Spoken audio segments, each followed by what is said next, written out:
Salve galera, estamos começando mais um Mover Podcast. Se você está parado, é hora de se mover. Eu sou o Pedro e ao meu lado hoje novamente está o Robertão. Tudo bem, galera? Prazer.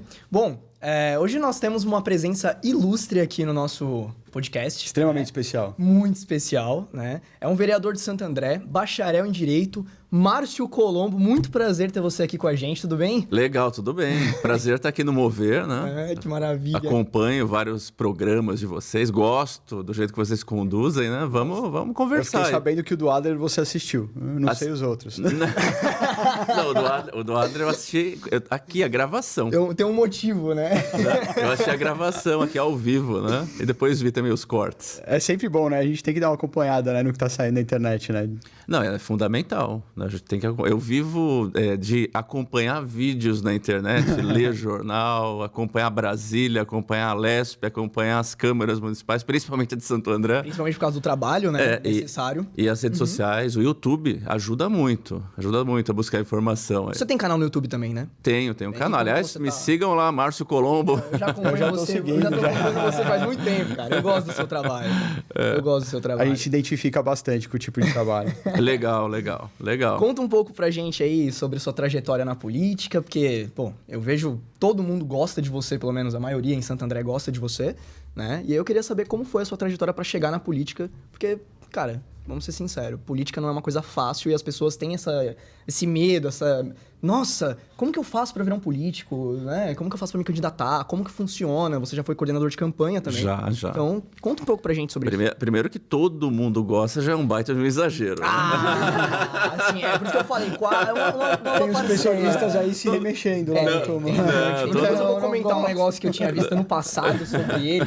Nossa, eu vou comentar, vou guardar. Todo mundo não. Tem um pessoalzinho que não gosta, que acho que até odeia, né? O contrário do amor é o ódio, né? Então tem gente que acho que tem esse sentimento. Tá Sindicalista, petista, pessoalista, não são muito simpáticos. Quer dizer que você tá fazendo o seu trabalho direitinho, então tá beleza. Faço. Se eles estão reclamando é porque alguma coisa tá sendo bem certa. Não, então... Tá no caminho certo. Quando a gente tá na política, a gente não tem que tentar agradar todos. Né? E se a gente tentar agradar todos, a gente não tá no caminho certo. A gente tem que defender ideias, a gente tem que defender projetos e isso sempre vai ser controverso. Sem dúvida. Sempre vai ter gente que vai concordar, que não vai concordar. Então é sempre uma briga. E dentro desse meio tem emoções. E nas emoções a pessoa, às vezes, por causa de uma opinião, passa a te odiar. Ou, por causa de uma opinião, passa a te amar. Mesmo então, você fazendo um bom trabalho, né? Em todos os outros aspectos. O trabalho tem que ser sempre bem feito. Sim. Independente do que você acredita, você tem que defender as suas ideias, né? Eu tenho minha visão de mundo, brigo por elas da melhor maneira possível, né? E isso vai gerar conflito. Agora, você perguntou de por que entrar na política, como entrar na política. Sua trajetória? Da minha trajetória? Bom, eu sempre gostei de política, sempre, desde criança. Quando eu tinha 10, 12 anos de idade, até mais novo que isso, uma das diversões que eu tinha era fazer coleção de santinho, né? Santinho de política mesmo? Santinho. Então, eu saía na rua, ficava pegando de vários candidatos, fazia coleção, né? E vocês viram, meu cabelo é platinado, né? Então, na época que eu tinha 10, 12 anos, não era só santinho, tinha chaveirinho. Não tinha álbum de Copa pra você colecionar na época? Não, eu preferia. Eu sempre gostei de futebol. Pô, sempre gostei, mas política sempre foi uma paixão. Então tinha a época da Copa do Mundo, época de eleição. Pra mim era diversão. E tinha chaveirinho, tinha brinquedo, tinha camiseta, tinha boné. Naquela época era permitido tudo. E aí eu ficava colecionando. E uma das diversões que eu tinha era debater política com os meus amigos da mesma idade. A gente simulava eleição e tal. Você tá brincando? Simulava. Isso criança? Com criança. Caramba. 10, 12 anos, até mais novo que isso. Então é uma paixão que veio assim. Eu gosto, né? Sempre gostei. Agora o porquê, eu não sei. Eu era criança, não tinha a visão da importância da política no mundo. Sim. Era algo que eu gostava. Conforme fui ficando mais velho, fui estudando, tive outras profissões, me formei em hotelaria e também em sistemas de informação. Nossa, então é uma coisa que eu não sabia, hotelaria realmente... Como assim? Minha primeira formação, turismo e hotelaria, legal, na Universidade Metodista, lá em São Bernardo. Já ouvi falar. Então... Bem conhecida. Me formei lá.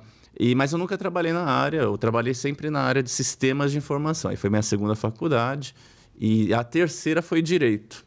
Então, aí passou 15 anos, eu entre hotelaria, sistemas de informação. Quando eu entrei na faculdade de Direito, só para ganhar conhecimento, aquela questão que eu tinha de criança, né, de gostar de política, veio à tona. Porque aí você começa a estudar leis, Constituição, você começa a ficar indignado, você consegue... Como é que isso existe, né? Tem umas coisas que... Exato. Então, gera uma indignação. E isso fez com que eu procurasse participar, ver o que estava acontecendo no Brasil. E nessa época que eu estava me formando, era mais ou menos 2013, 2014. Nossa, o Brasil estava pegando fogo. Época da Dilma, né? Época da Dilma. Brasil pegando fogo, manifestações nas ruas. Sim. E aí eu falei, vou começar a participar disso. Né? Comecei a participar, ir para as ruas, ia na Paulista, na cidade de Santo André também tinha manifestações em todas. E no ano de 2014, 2015, eu comecei a acompanhar o MBL, que tinham ideias muito próximas daquilo que eu acreditava, né? Daquilo que eu tinha como visão de mundo. Aí eu comecei a acompanhar, comecei a apreciar, comecei a ver, na época, meninos, né? Sim. Eu estive aqui em Cataguiri, lá com 16, 17 anos, e conduzindo manifestações e falando de liberalismo, falando combate à corrupção, milhões de pessoas sendo influenciadas por pela essa nova política que utilizou muito as redes sociais. Que na época era uma coisa meio nova, né? Não era usado que nem hoje em dia nas campanhas. Não, de forma nenhuma. As redes sociais é uma novidade. Aí que começou a ganhar corpo de verdade a partir da década... A partir de 2012, na política. Né? A gente começou a ter efeitos políticos. Tanto que hoje em dia o Twitter, basicamente, ele muda votos, né? O Twitter é o termômetro do que está acontecendo na sociedade hoje em dia, né? É uma coisa absurda, assim. Uhum. Então, o que aconteceu? Eu comecei a me envolver com política, comecei a acompanhar o MBL. Quando o MBL foi para Brasília... A caminhada a pé? A caminhada a pé. Caminhada a pé, eles estavam convocando pessoas... A caminhada tem que ser a pé, né, Roberto? Porra. A caminhada... Você sacaneou ele ainda, né? E ainda eu confirmei, mas a caminhada a pé... A pé. A caminhada a pé... Que saíram de... Às vezes algumas pessoas não sabem. O pessoal do MBL caminhou de São Paulo até Brasília, 1.000 e poucos quilômetros aí, caminhada a pé. Porra. E eles fizeram convocações. Eu não pude ir, queria ter ido, mas eu estava no meu último ano do direito. Eu falei, também não posso parar aqui, né? Então eu fiquei acompanhando de longe. Mas quando eles retornaram, eu comecei de fato, a chegar próximo deles. E na época eu imaginava que eu era apenas um militante, um entusiasta político, né? Eu não me imaginava em cima do carro de som, fazendo discursos. Sim. E eu não me imaginava como um agente político. Você não achou que ia ser uma figura importante no movimento? Eu não tinha isso como objetivo inicial. Tinha o objetivo de ajudar, né? Porém, o que aconteceu? Essa questão me levou para disputar a eleição em 2016 em Santo André. Tá aí uma questão que eu queria saber. Como faz para você chegar no partido, definir tudo bonitinho para poder se eleger a candidatura? Quer saber a forma... a forma real e prática, os meus sentimentos? Também, isso não tem problema. Assim, os piores possíveis. Quer dizer, em 2016 eu não entendia nada de partido, não entendia nada de política, do jeito que é partido, cacique político. Você não tá sozinho, cara. 99% das pessoas não entendem também. Não entendia. E ainda as pessoas não entendem disso, né? Porque é um mundo que, sinceramente, quando...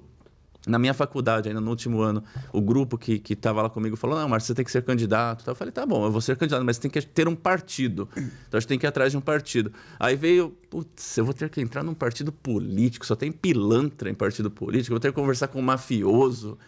Já começou a criar aquele ranço. Falei, vou. O primeiro partido que eu fui, era o PTB na época. Partido do Ciro, né? O PTB. A senhora falou, nossa, você é um jovem bonitinho. Ela falou isso, né? Era uma senhora. Um jovem bonitinho. Também era 2016, né? Tudo bem, era um pouco mais jovem. E ainda talvez bonitinho. E a pessoa falou, você tem que vir com a gente, porque não importa que você não tenha experiência. Porque se você ganhar uns votos aí, conquistar seu espaço... mesmo que você não ganhe, você vai estar trabalhando com a gente lá na prefeitura. Dava um carguinho para você. Aí eu escutei isso, eu falei, gente, mas não é para isso que eu quero entrar na política, né? Se eu quisesse emprego, sei lá, eu ia na Cato, né? Mandava meu currículo para algum lugar. Então já criei ranço lá, já falei, esse partido eu não quero. Aí eu acabei indo na época no DEM, né? Que hoje é a União Brasil. Lá eles tinham um projeto legal, tal. E me candidatei pelo DEM. Eu tive 578 votos. Por uma pessoa que não era nada conhecida na época, eu achei que isso foi um fator que me motivou. Isso foi quando? 2000? Foi em 2016. 16, tá. Para vereador em São O que foi muita coisa. Eu fiquei imagina uma pessoa que entrou de paraquedas, entrou no partido político e sem estrutura nenhuma, sem gastar dinheiro nenhum, apenas falando ideias. Na época já de liberalismo, contra privilégios, teve 578 votos. Eu falei, olha... Eu acho que isso não é para ficar triste. Isso daqui foi um puta de um passo que eu dei. Eu acho que tem que continuar. Uma pergunta. Quantos votos mínimos você precisa para ser eleito em Santo André como vereador? Depende. Isso depende muito porque o sistema de eleição no Brasil é proporcional. Né? Então, cada partido recebe votos e quanto mais votos o partido tem, mais cadeiras elege, aí os mais votados do partido entram.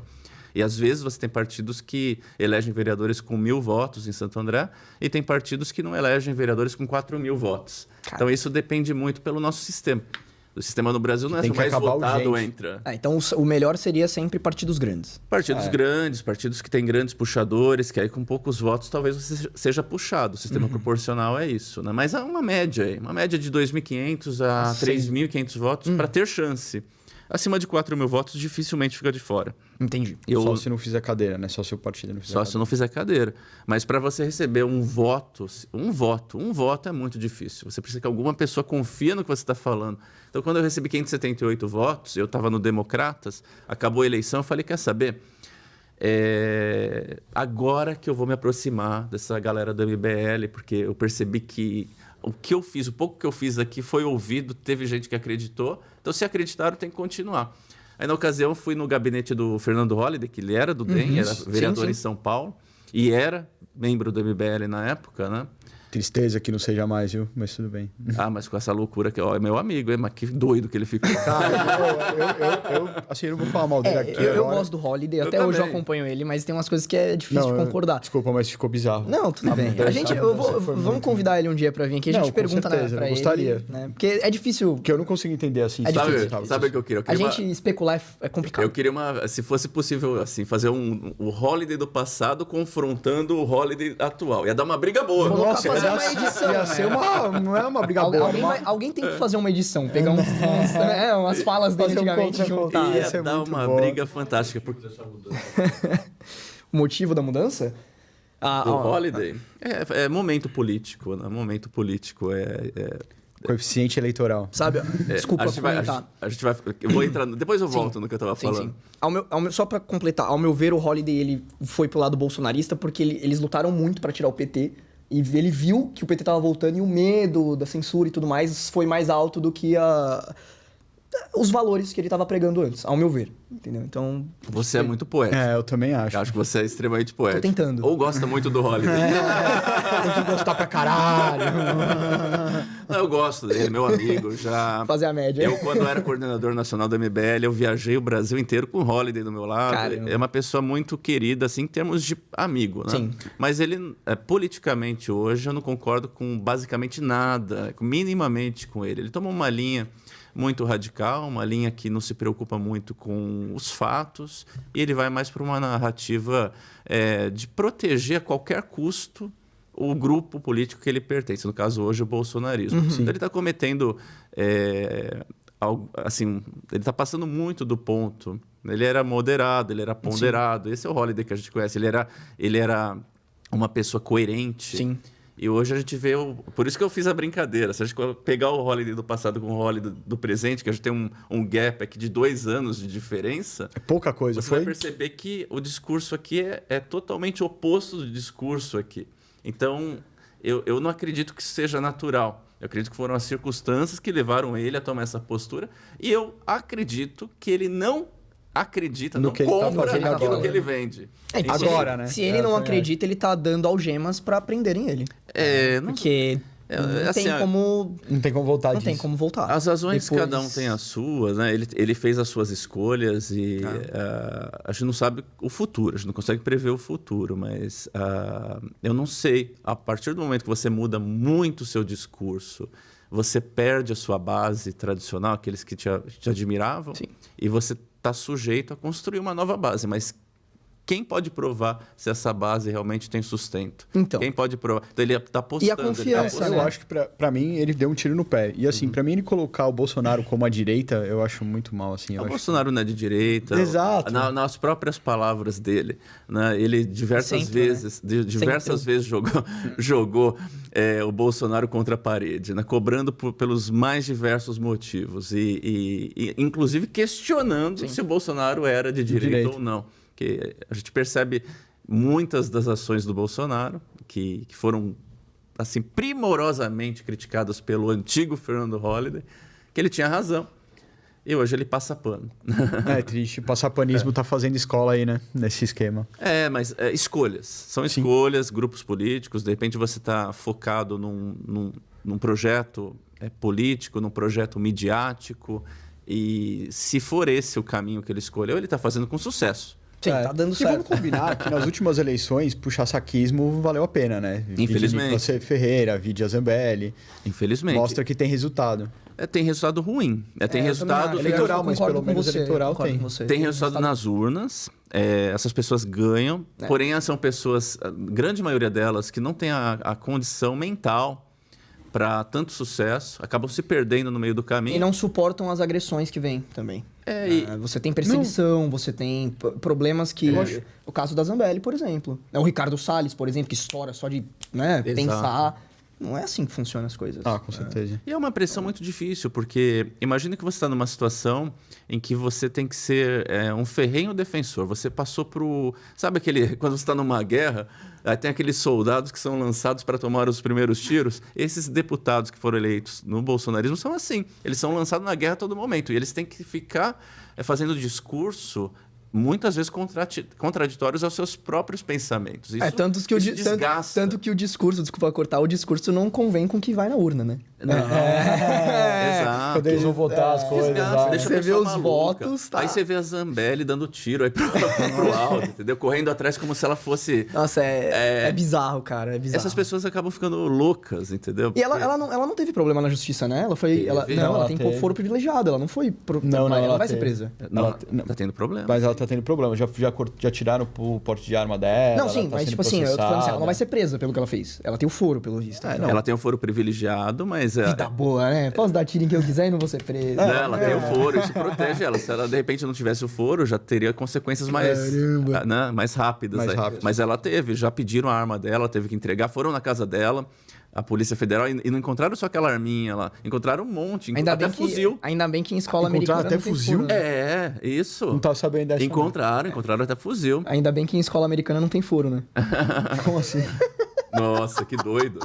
Não, pelo amor de Deus, tá vendo? Essas coisas que a gente tem que cortar. Que doido. Que maluco. Columbine agora, olha, isso é por isso que a gente não faz ao vivo. Diego morrendo. Não, eu vou te falar, a gente vem aqui, a gente se diverte com o Diego rindo. Quando o Diego tá rindo, a gente tá se divertindo. Tá de boa. Que maluco. Perdão. Não, mas não se preocupe, essa parte não vai, por exemplo. Ó, Xandão, é ele aqui, ó. Eu não conheço. Eu não sei nem o que ele tá fazendo do meu lado, pelo amor de Deus. Quem convidou? Meu Deus. Tô sendo massacrado aqui agora. Vamos lá, desculpa. Vamos continuando. Mas tem o caso da Zambelli, realmente tem as suas consequências, apesar de não ter as consequências como seria para réis mortais que nem a gente. E eu acho que é exatamente isso. Que nem o Nicolas Ferreira, eu acho que nem ele acredita no que ele defende. Muitas vezes joga uma bomba lá e ele defende porque tem que defender. Sim. E ele tá mais focado na carreira e no quantos likes ele tem do que com a consciência dele de porque isso é muito, assim, imagine, deve ser muito prazeroso para ele. Ele vai lá, ele tem um público bolsonarista que para é um semideus, e para alguns acho que chega até quase a ser um deus, né? Para o bolsonarismo. Sim. E, então ele ganha muitos likes, ele ganha muito dinheiro nas redes sociais, com internet, com YouTube, enfim, vai monetizando. Aonde ele vai tem multidão. Aí o que ele fala o que o povo quer ouvir. Ele é um populista. E aí ele não se preocupa se ele tá... O que o povo dele quer ouvir. O povo dele. Ele é tipo o Guilherme Boulos, só que da direita, né? É isso. Fala Exato. Exatamente. Porque se ele fosse razoável, ele ia ter assim, um ponto de vista e uma comunicação razoável. Então ele ia ter momentos de críticas, momentos de defesas. Ele fica sempre na defesa. Sempre o indefensável. O indefensável. Né? E seja como for, né? Então, para ele, por exemplo, o Bolsonaro não teve nenhuma responsabilidade no número de mortes no Brasil durante a gestão da pandemia. Né? Ele não influenciou as pessoas a não tomarem vacina. Ele não influenciou as pessoas a tomarem cloroquina. A não usar máscara. Ele não influenciou as pessoas a aglomerarem. É complicado porque ele mente na cara dura, né? E você tem vários vídeos provando frases, falas do presidente, mesmo assim... Mas para esses caras vão defender, não. O Bolsonaro estava defendendo a economia, como se a gente tivesse uma situação normal no mundo. Sim, né? Então, eles ficam defendendo. Em nenhum momento, segundo o Nicolas Ferreira, o Bolsonaro incentivou, por exemplo, golpe de Estado. Todas as manifestações, vamos jogar dentro das 4 linhas, eu autorizo. Não tinha nada a ver com derrubar poderes. Né? Não tinha nenhum tipo de mensagem oculta aí, né? Que estava sendo interpretada e o Nicolas ajudando a propagar. Não, mas o Bolsonaro no Nicolas, então ele vai defender. Então não tem razoabilidade. Então passa a ser o que a gente estava falando que o Holliday se tornou, o Nicolas desde sempre. Né? Então é lamentável. São figuras inteligentes. A Zambelli não. A Zambelli não. Não, mas se o Nicolas usasse... ela, puxa vida, vai me odiar pro resto da vida. A gente corta.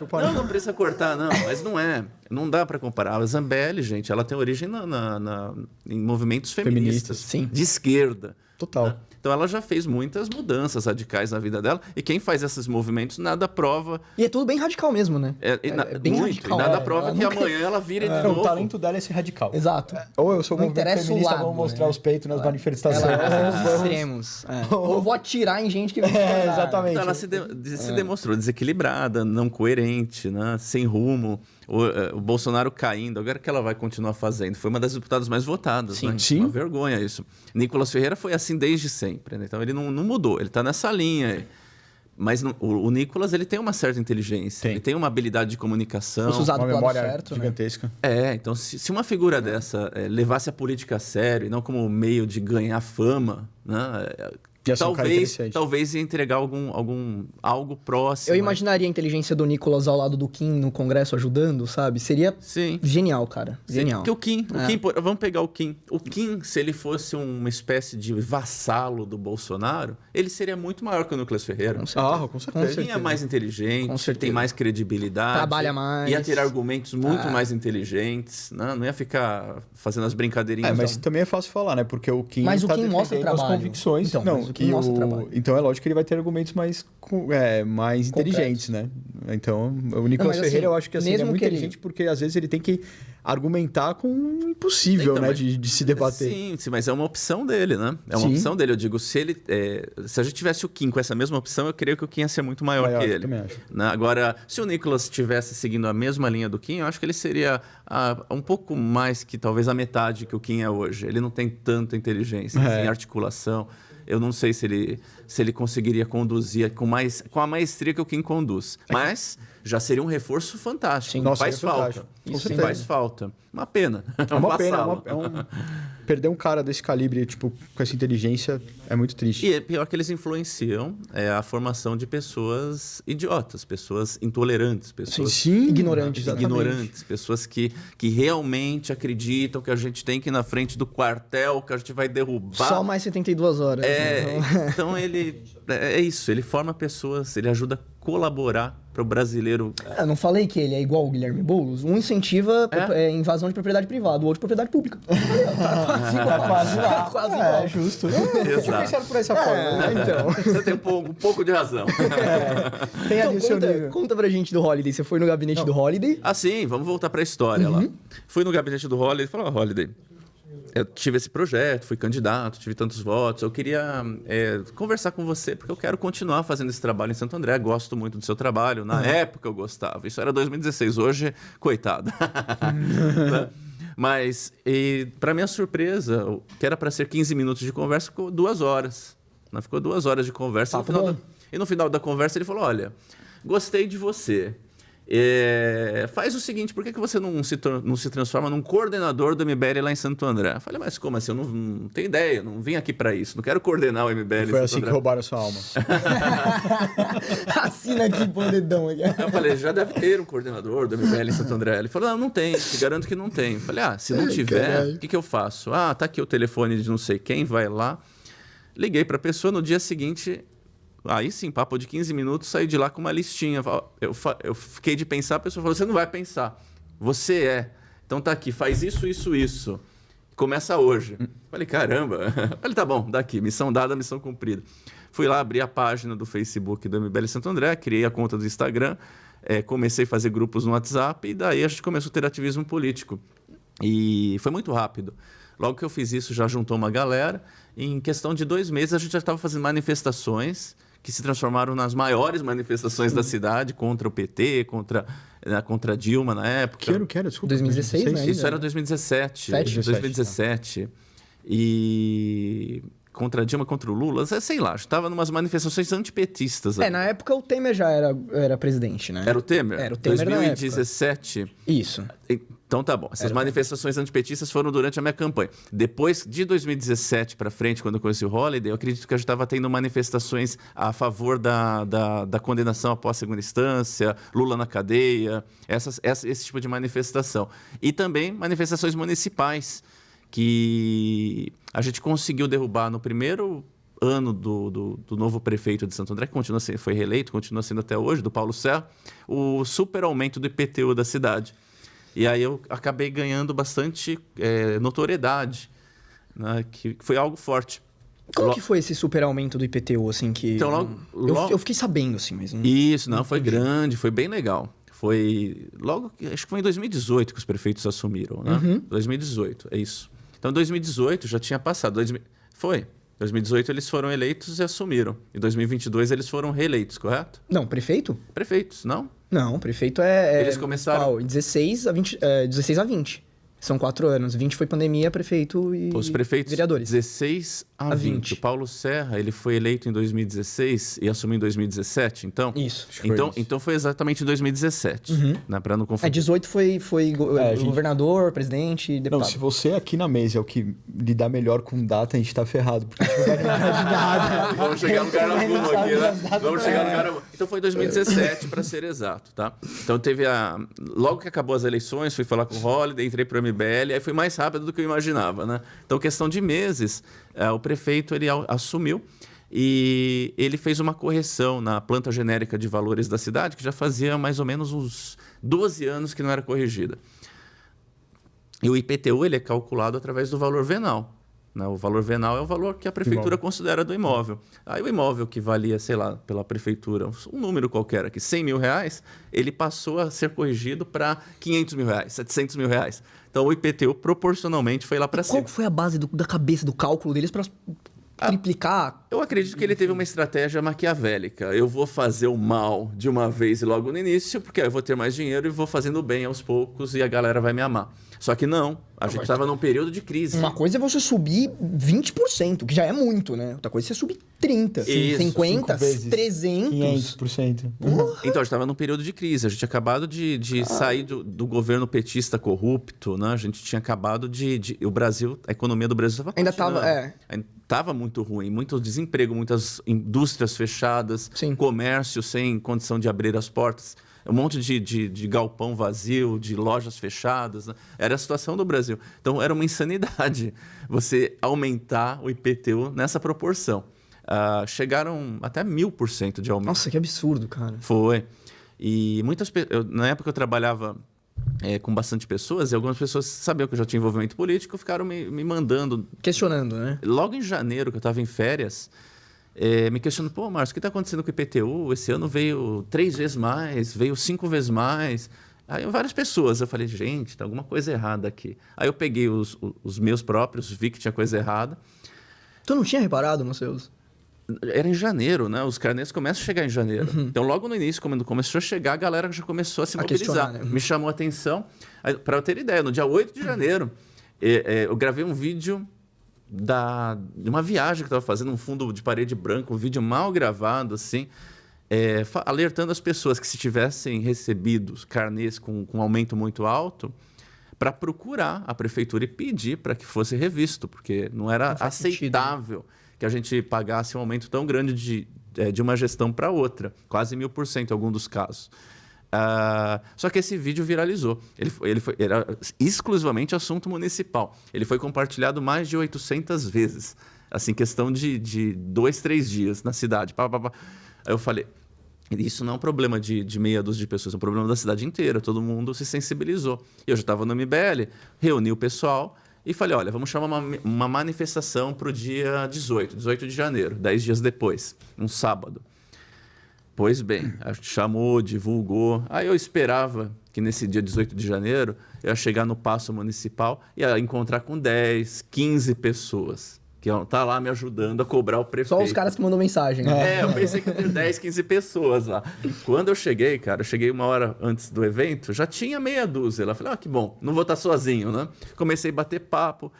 Nisso que eu percebi, começou a juntar muita gente. E quando deu o horário que a gente convocou, já tinha quase 1.000 pessoas no Paço Municipal. Isso em frente à prefeitura? Em frente, no Paço Municipal, na prefeitura.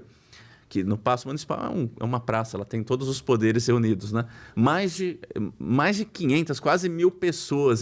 Eu fui lá sem microfone, sem carro de som, porque eu imaginei que ia ser algo pequeno. Ia ser lá só manifestação mesmo. Aí eu falei, ótimo. Então eu comecei a conversar com o pessoal, fazer mobilização, só que perdeu o controle. Porque não tinha um carro de som para controlar as pessoas. Aí do nada, essa multidão começou a marchar da prefeitura até a casa do prefeito. Olha só. Meu Deus do céu.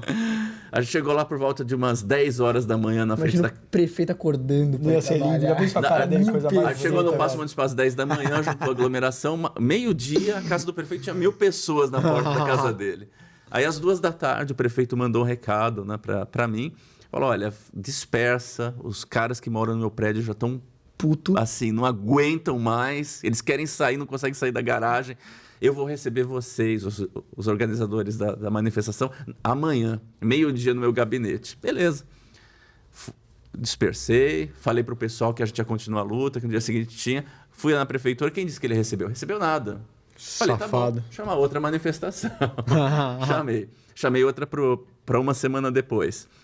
Em frente à casa dele. Foram 3 sábados. Coitado, cara. No sábado seguinte, a gente chamou na frente da prefeitura de novo. Aí com carro de som, tal, já foi organizado. Tudo mais organizadinho. Fizemos uma manifestação, não fomos na frente da casa do prefeito. Ele continuou nos ignorando. Aí a gente continuou pressionando. Chamei uma terceira manifestação para o dia 30 de janeiro. Nossa, ele achou que vocês estavam brincando, então. 31 de janeiro, eu não sei, era um sábado seguinte lá. Eu sei que eu estava num evento do lançamento do livro do Kim, Quem é esse menino para estar na Folha? Vocês conhecem o livro, né? Ele estava lançando em janeiro de 2017 também. Então, além das manifestações, eu tinha que organizar o evento de lançamento do livro do Kim em Santo André, e era mais ou menos no dia 30 de janeiro. No horário do evento, eu fui informado que o prefeito tinha voltado atrás e cancelou o aumento do IPTU. Mas tinha gente que já tinha pago, provavelmente. Sim. Mas cancelou. Isso foi uma grande vitória. Uma vitória imensa. E como que fez? Você ficou sabendo como que fizeram para devolução de dinheiro? Abateu no próximo? Sim. Quem pagou depois foi ressarcido. Foi ressarcido. Ou teve abatimento no outro. Nos futuros aí, mas foram ressarcidos. Quem não pagou, que era a maioria das pessoas, porque normalmente as pessoas pagam a primeira parcela, né? Já receberam com correção para baixo, nos mesmos valores do exercício anterior. Entendi. Então, isso foi uma baita vitória. A cidade inteira passou a conhecer o trabalho do MBL na cidade de Santo André, e daí para frente eu ganhei uma projeção política bastante importante na cidade.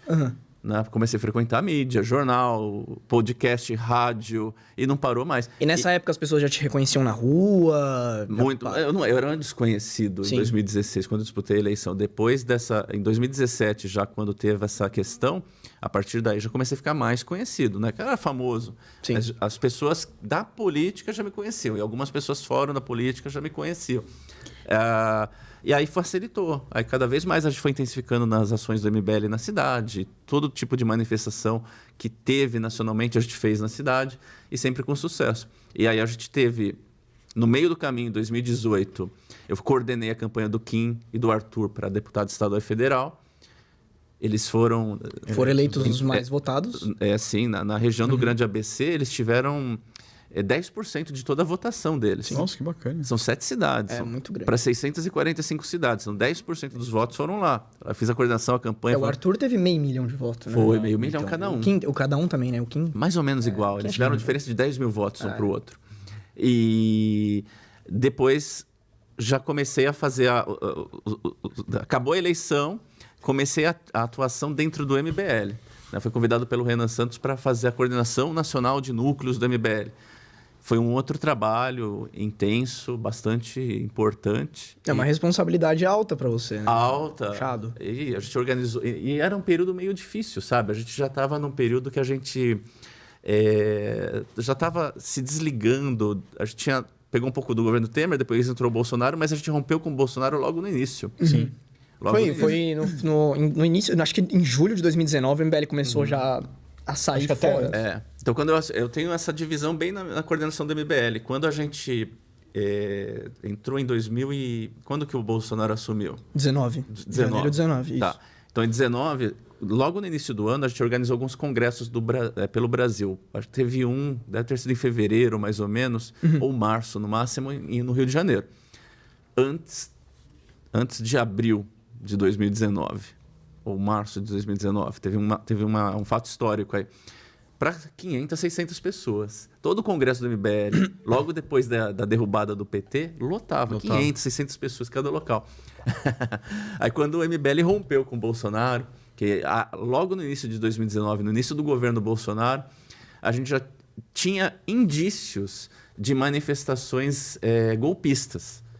Né? Então, o Bolsonaro chamou uma manifestação para pressionar o STF nessa ocasião, os bolsonaristas, só que o mote de convocação para essa reunião era fechar o STF, era fechar o Congresso. Sim. E por causa desse motivo, o MBL não chamou ninguém para essa manifestação. E aí o MBL passou a ser acusado de traidor, né? De abandonar o Bolsonaro. Só que o MBL estava falando, não, eu não participo de manifestações com teor golpistas. Não participou em 2012, não participou em 2013, não ia participar em 2019. Eu lembro que na época que vocês faziam, que o MBL fazia a manifestação contra a Dilma, tinha o Vem Pra Rua, não? Como que era o nome do... Revoltados Online, né? Sim, tinha uns pedidos meio intervenção militar, assim. Tinha. O MBL saía fora, né? Já nessa época, o Movimento Brasil Livre, o MBL, tinha um trabalho todo, tinha que fazer malabarismo para afastar o Revoltados Online. Porque o Revoltados Online tinha os tiozão lá pedindo exatamente golpe. Exatamente. Né? Revolução. A parte reaça da direita. Vamos fechar tudo, vamos pôr os militares no poder. Era o discurso. E o MBL se afastou desses caras lá no início do próprio movimento. Então não ia se submeter a isso, né? Depois de ter deputados, depois já de ter uma história. E aí teve um rompimento com o Bolsonaro. Aí nos próximos congressos de 600, 500 pessoas que eu já estava tendo, começamos a ter congresso para 200, 250 pessoas e não era a mesma facilidade. Sim. Tinha que ter um trabalho maior. Por quê? Porque o movimento preferiu, não como o Nicolas fez, como a Carla Zambelli fez, como alguns de hoje fazem, tomar o caminho mais fácil. Preferiu seguir o que tinha que ser seguido. A coerência, né? A convicção. Exato. O que você de fato defende. Não é popular, não é bem compreendido. A gente percebe, desculpa cortar, a gente percebe essa diferença nos votos esse ano. O Kim perdeu, comparado com o da última vez, 200 mil votos. É uma diferença, assim, mas ao mesmo tempo, grande. Ao mesmo tempo, as pessoas que têm realmente a convicção, que não estão acompanhando a política só de longe, também ganhou esse público de uma forma, assim, para sempre, né? Fidelizou. Sim. O público do MBL, hoje em dia, eu acho que é muito mais fiel do que era...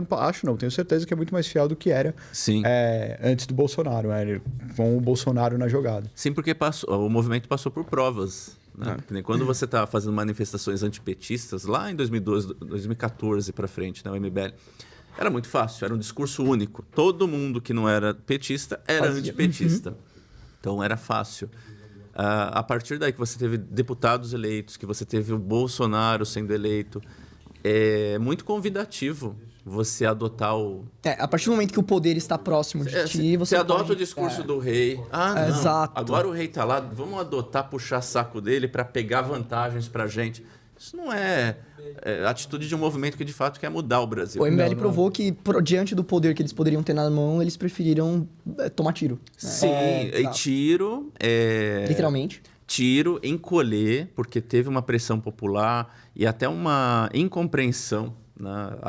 Acusando de traidor, acusando de querer derrubar o Bolsonaro, quando na verdade não era essa a intenção. Sim. Que se o Bolsonaro tivesse honrado com as bandeiras que ele defendeu na campanha, as bandeiras de direita, que era o liberalismo econômico, privatizações, diminuição do Estado, reforma administrativa, reforma tributária.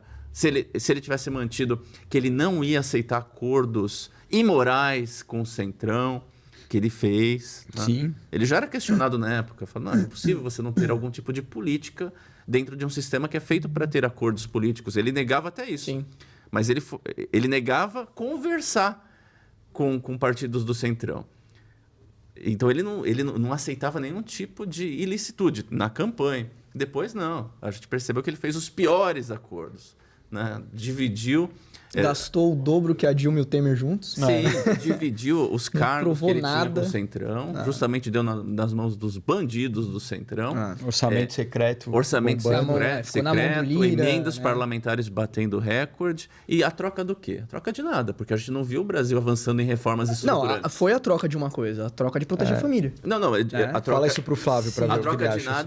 nada você tem razão. A troca de nada em termos do Brasil. Sim. Agora, a troca de alguma coisa que, no caso, foi prevenir que alguma coisa chegasse na família dele. E, Márcio, você acha que não teve nada no governo Bolsonaro que agradou você? Nada? Você acha que teve alguma coisinha que puta, esse cara acertou? Ou não? Olha... a gente não pode falar que nada vai nos agradar, né? Ou que tudo vai nos desagradar. É impossível. Assim, a gente não pode falar isso de nenhum presidente que passou por aí. Desde o Collor, né? Depois o Itamar Franco, depois entrou o Fernando Henrique, depois entrou o Lula, depois entrou a Dilma, depois entrou o Temer, depois entrou o Bolsonaro, agora entrou o Lula de novo. Todos eles têm algum legado positivo e todos eles têm legados negativos, né? A gente não pode colocar... Porém... O que a gente tem que ter como referência de cada governo é a marca que foi deixada. E a marca que o Bolsonaro deixou, enquanto presidente, foi a pior possível. Ele deixou um Brasil extremamente dividido. Né? Ele não é que ele dividiu porque ele estava implantando ideias. Ele dividiu porque ele preferiu gerir por conflito. O que ele estava fazendo em termos de reforma? Nada. Ele estava falando que a gente estava com... A esquerda não podia voltar porque o Brasil não poderia virar Venezuela. O Brasil não tem risco de virar Venezuela. E ele era o presidente... não tem como virar porque metade da população é totalmente contra a esquerda. E ele era o presidente da República. Não tem como. O presidente da República, quem tinha o poder no momento, era o Bolsonaro. Ele. Que risco que o Brasil tinha de virar Venezuela? O que ele tinha que fazer naquele momento era governar. Só se perdesse a eleição. Era governar, era tirar... colocar em prática... os compromissos que ele assumiu lá atrás, que não tirou nada. Então, a marca do governo Bolsonaro é muito ruim. Ela ficou marcada, primeiro, por não combater a corrupção. A principal bandeira dele. Ele acabou com a Lava Jato logo no começo, né? E logo na campanha, não, o Moro vai ser meu ministro e vai ter carta branca. Primeira vez que o Moro discordou, ele tchau, corta, né? Na hora que começou a chegar investigações na família do Bolsonaro e o Moro estava deixando as coisas seguirem e o Moro não aceitou a interferência presidencial, ele já deu um tchau pro Moro. Por quê? Porque o Moro estava querendo que o combate à corrupção continuasse. Né? Até então, ele tomou um pé na bunda do Bolsonaro. Então, a primeira bandeira e a mais importante do Bolsonaro, que era combate à corrupção, bandido bom é bandido preso, não se viu. Aliás, quem foi preso no governo Bolsonaro? Não sei. A gente não viu nenhum. Na verdade, eu sei que saíram todos. Todos foram soltos. Por quê? Todos. Os que foram presos na Lava Jato foram soltos. A galera saiu. Porque quando o Bolsonaro teve condição de fortalecer a Lava Jato, por exemplo, colocando um procurador-geral da República alinhado com o combate à corrupção. Não, ele colocou um petista. O Aras, né? Colocar pessoas no STF alinhadas ao combate à corrupção. Não. Ele colocou pessoas que, pelo contrário, votaram, inclusive, pela soltura do Lula.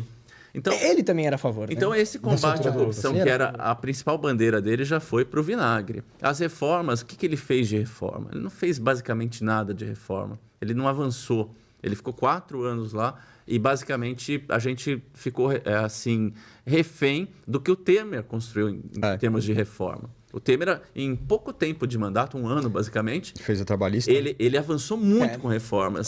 Quase 2 aninhos de Temer ele fez reforma trabalhista, a Previdência, se não me engano. A Previdência o Temer quase passou. Ele não passou porque aí teve alguns escândalos, tal, né? Joesa e tal. É verdade.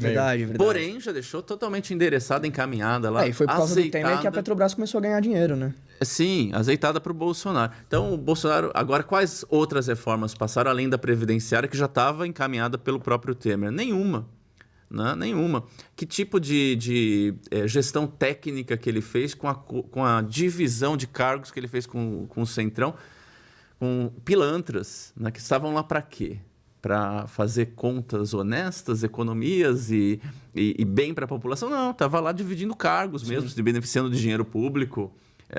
Usando orçamento secreto para gastar com eles mesmos. Né? As acusações também dentro do Ministério de chegaram a encontrar ouro, não sei aonde, dinheiro teve no MEC, de pneu. Teve no MEC, teve dinheiro na cueca, teve dinheiro na cueca. Dinheiro na cueca. Então, você soube desse, né? Dinheiro da cueca. Então, os discursos não pacificadores, o presidente da República, não importa que você tenha sua convicção, sua ideia, você é o presidente da República. Então, quando você tem uma situação como uma pandemia, você tem que ser, no mínimo, um cara que vai acalmar a sociedade.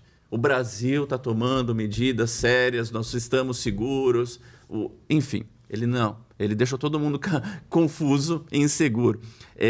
A gestão de pacificador que o Lula começou a destruir lá atrás, que é a história do nós contra eles, né? Começou a gerar aquela polarização. O Bolsonaro, quando estava no poder, ele estimulou, isso. Ele levou para um patamar mais alto. Ele esticou a corda. O presidente deveria governar para todos, né? Todos. Não só eles estão parecendo dono de time de futebol. Então se você falar o que tinha de bom no governo Bolsonaro, o que tinha de bom é que não era o Lula.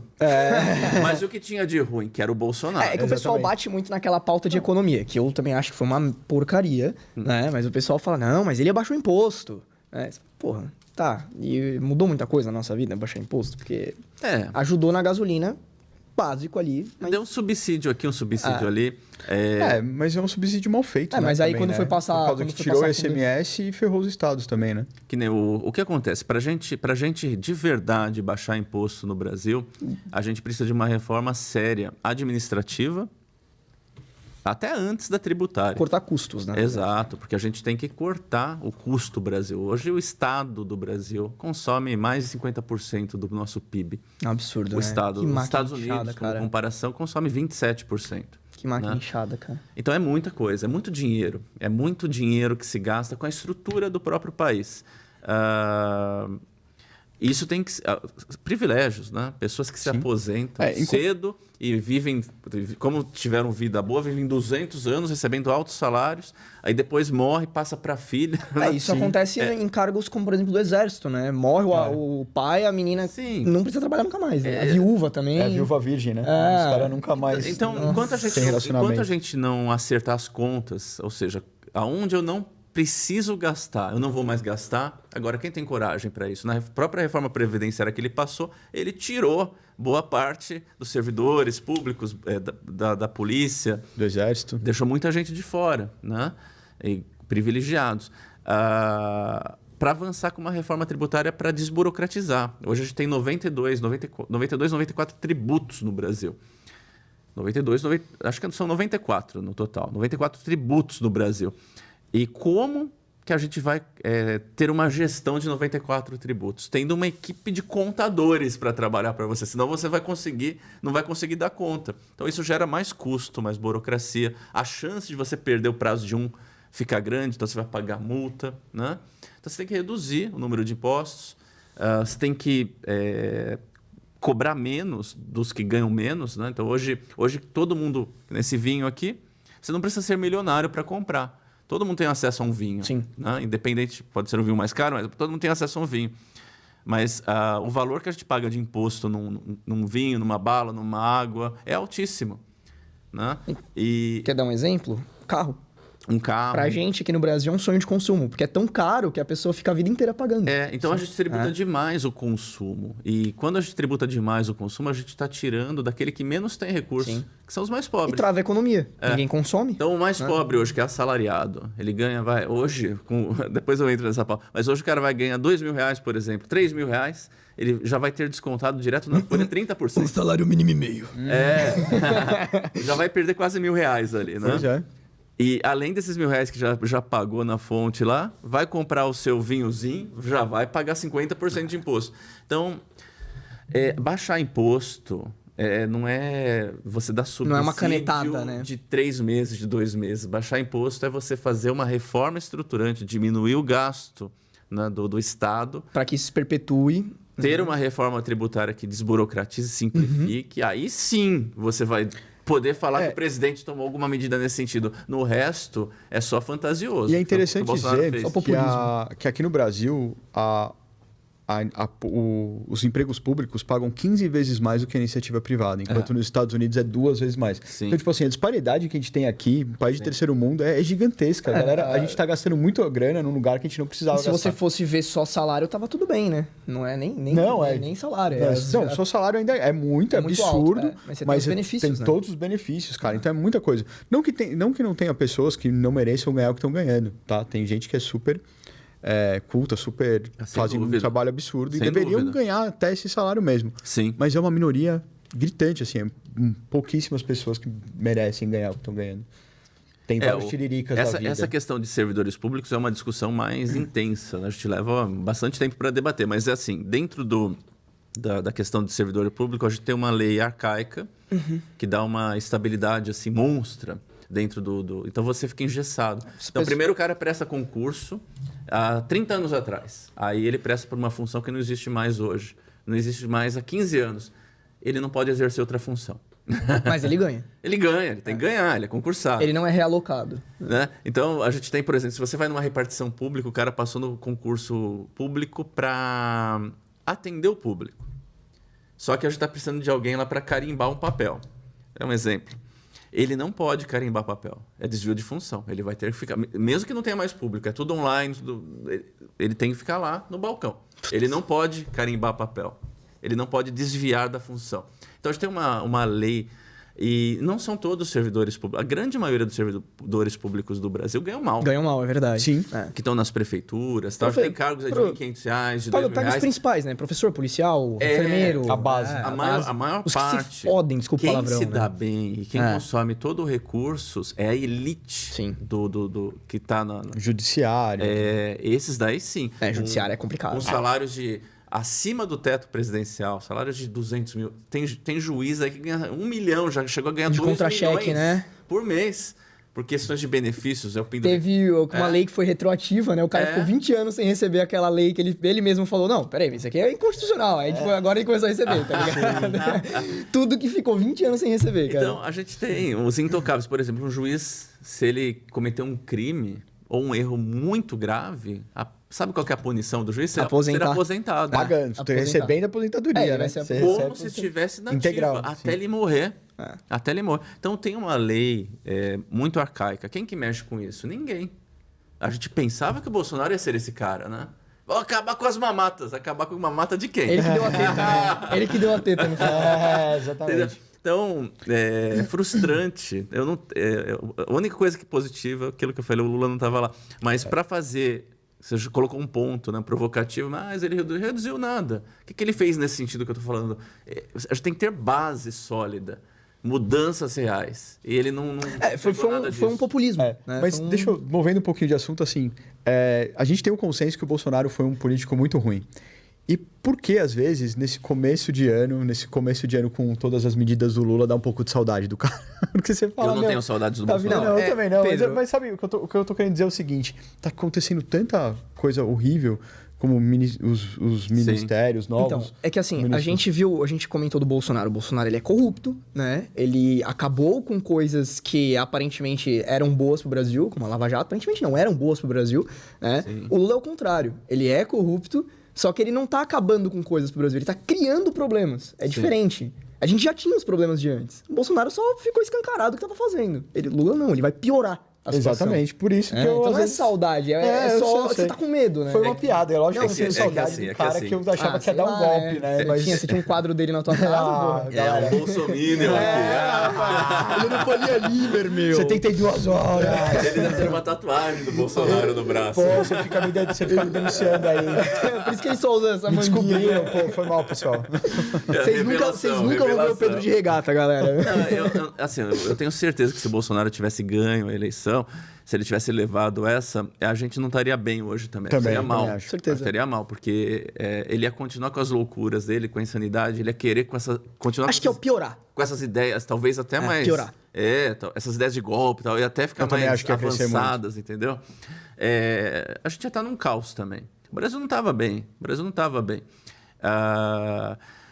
O próprio Bolsonaro já vinha estourando teto de gastos. Por exemplo, o Lula estourou no primeiro mês. O Bolsonaro já tinha estourado. O Lula estourou em 200 bilhões, o Bolsonaro já tinha estourado em 800 bilhões durante os 4 anos. O teto de gastos. Por quê? Porque eles gastam mais do que tem. Sim. E eles precisam... Mas esses 800 bi que o Bolsonaro estourou de teto foi proporcional à inflação ou Não, ou é por custos. A gente teve... Porque teve a pandemia também, A gente teve uma série de auxílios, né? Sim. E esses auxílios têm que sair de algum lugar. O Brasil tem um teto de gastos que já é direcionado para educação. Não, sim. O que eu queria, o que eu queria entender é, assim, os 200 bi que o Lula gastou há 20 anos atrás, eu queria saber se era equivalente aos 800 bi que o Bolsonaro gastou hoje. Aí não. Porque o dinheiro valia, né, mais. Não, a gente pode comparar, aí tem que ter um cálculo, tá? Mas com certeza, 200 bilhões de reais há 20 anos atrás representaria talvez a gente tá falando de 200 bilhões, aqui talvez a gente tava falando quase trilhão aí. Né? Porque o dinheiro ele desvalorizou muito. Né? Se a gente comparar com 20 anos. Chegou a bater 6, mas né? de um mandato para o outro, nos últimos 4 anos, o Bolsonaro estourou em 800 bilhões. Justamente por quê? Porque não tem medida de austeridade, não tem respeito ao gasto. Você gasta. Sim. E aí você precisa gastar mais. O dinheiro misteriosamente aparece lá, né? Você endivida o país, você gasta mais, você imprime dinheiro, entendeu? Você vai acabando com a economia. Você passa o seu custo pro povo através da inflação. Que o povo não entende que o dinheiro que tá lá é nosso, né? É a conta que vai pagar a gente. Eles não entendem que se eles estão imprimindo não dinheiro, o governo na verdade, o dinheiro que você tem tá perdendo valor. Exato. Se eles estão imprimindo, então assim... Não, mas é difícil explicar a economia pra pessoa. A pessoa não sabe, às vezes, nem falar português. Eu não sei, imagina os outros. Mas a solução do Ciro Gomes. Imprimir dinheiro. O Cirão da massa, por isso. O problema do mundo tá resolvido. É que nem agora. O Lula tá brigando com o presidente do Bacen pra poder baixar os juros na canetada também, na marretada lá. Mas assim, de fato, o primeiro mês do governo Lula é fatídico, né? A gente começa primeiro com o desprazer de ter que ver aquela cena patética na posse presidencial da militância. Aí sobe com eu tive que rir, cara. Deficiente, sobe com cachorro. Com cachorro. Nada contra. Você vai ser cancelado. Já usou o nada contra. Ele já usou a carta. Não, nada contra. Mas já começou a lacração. Sim. Começou logo de cara. Deu pra ver que vai ser um governo feito só pra lacrar. Governo da lacração. Pra todos. E assim, isso tudo, quando a gente tá trazendo esses grupos, a gente está incentivando a diferença e a divisão.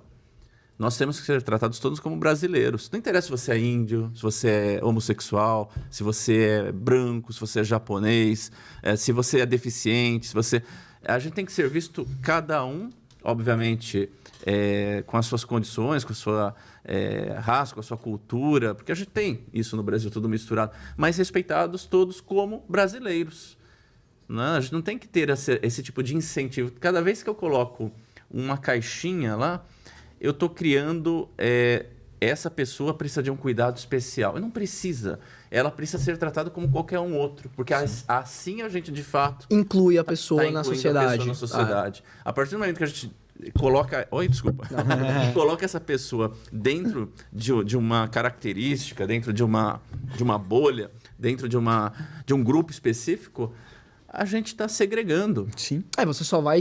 Na verdade, é aquela história, por exemplo, das cotas, né? Exato. Você coloca a pessoa para receber um benefício por causa da cor dela, né? E, na verdade, você só tá gerando mais dor de cabeça para essa pessoa, né? O pessoal que não é racista. O pessoal fala, não, mas por que ela tem e eu que também sou pobre e branco não consigo entrar na faculdade por X?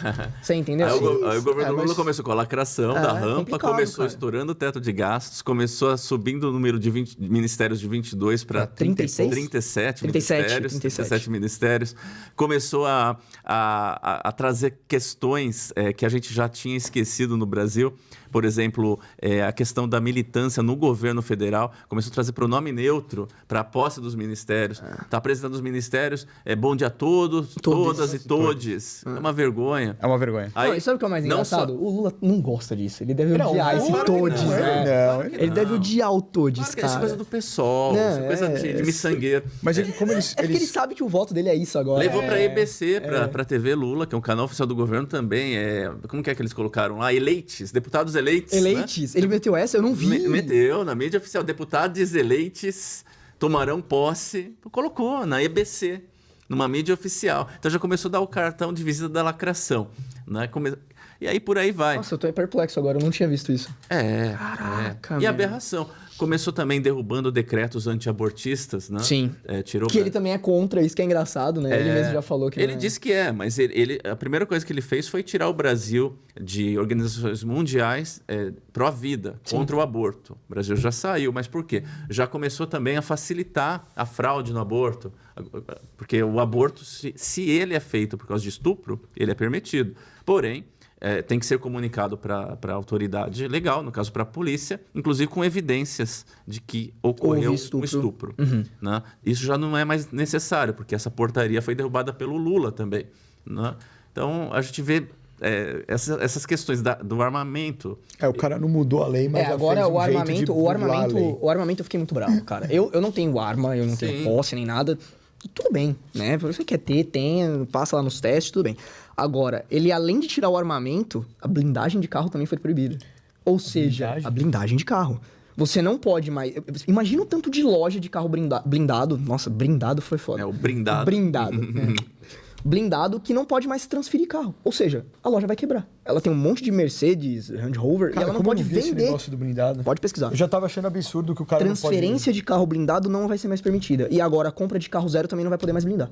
Ou seja, só carro que você já tem que você pode usar. Não, é tipo assim, vamos facilitar a vida dos bandidos. Exato. Que é o que a gente tá então, precisando. tira o porte de arma e a posse de arma e não pode mais ter carro blindado. Ele na ânsia de agilizar os trabalhos anti-armamentistas, né? Ele não leu ele derrubou um monte de decretos de portarias. E nisso caiu também a autorização para blindagem de carros e comercialização. Cara. Agora, será que o carro dele... Será que o carro oficial vai ter a blindagem? Eu acho que essa questão foi um ato falho. Eu acho que, com certeza, eles não têm motivo e razão. Isso vai ser corrigido. Assim como através de lei. Isso vai ser corrigido. Você tá sendo muito calmo.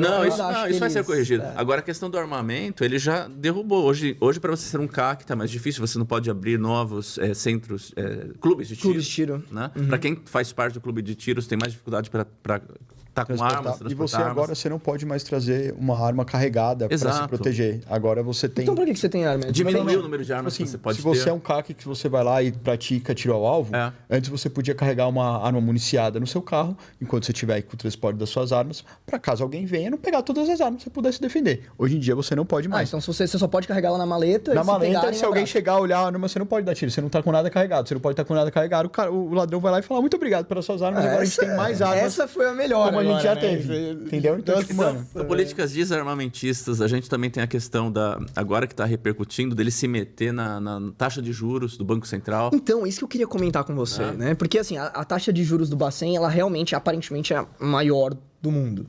Né? Não sei se você tá acompanhando isso, você deve acompanhar, que você gosta de ver essas porra. Não, mas eu não sabia que era maior do mundo. É grande, mas maior. Muito alta. 13... Não, a taxa de juros do Bacen não é a maior do mundo. 13... ela não é a maior do mundo. Tem Venezuela, tem Argentina. Ela não é a maior do mundo, mas ela tá alta. Peraí. Ela é a maior do mundo superado. proporcional ao valor da moeda que eu tô falando. Tipo assim, a Venezuela não tem como, né? Você vai colocar... Não, tá, tudo bem. Mas pelo menos foi o que eu vi na notícia lá, apesar que eu vi no Twitter, não é um pouco confiável. Mas tudo bem. Você tem que ver melhor. Vamos lá. Suponhamos que seja isso mesmo. E aí, tipo, vamos ser sinceros, tá alto, tá complicado, a economia fica em recessão, ninguém consegue comprar nada. Mas, agora, o que você acha que o Lula tem que fazer? Porque se ele baixar na canetada... O Lula não é economista. E a gente precisa ter uma independência do Banco Central. Isso foi positivo, tá? Isso de 2020 para cá. O Banco Central se tornou independente. Então, o Lula é de uma época em que ele tinha controle total. Na época que o Lula era presidente, os juros chegou até 23% ao ano. Sim. Tá? Tava lá entre 15% e 23%. Márcio, eu acho que foi antes dele assumir. Não, nos anos... Foi no Fernando Henrique. Não. 2003, 2004, 2005, 2006. Ainda estava 23? Bem alto. Muito alto. O Fernando Henrique ficou até 2002, né? Então, daí para frente. Chegou até 23%. E ele tinha controle. Na época, o presidente da República tinha interferência política no Banco Central. Mas o Banco Central ele tem que zelar pela moeda. Ele tem que garantir a estabilidade econômica do real. E, para isso, ele toma medidas técnicas. Sim.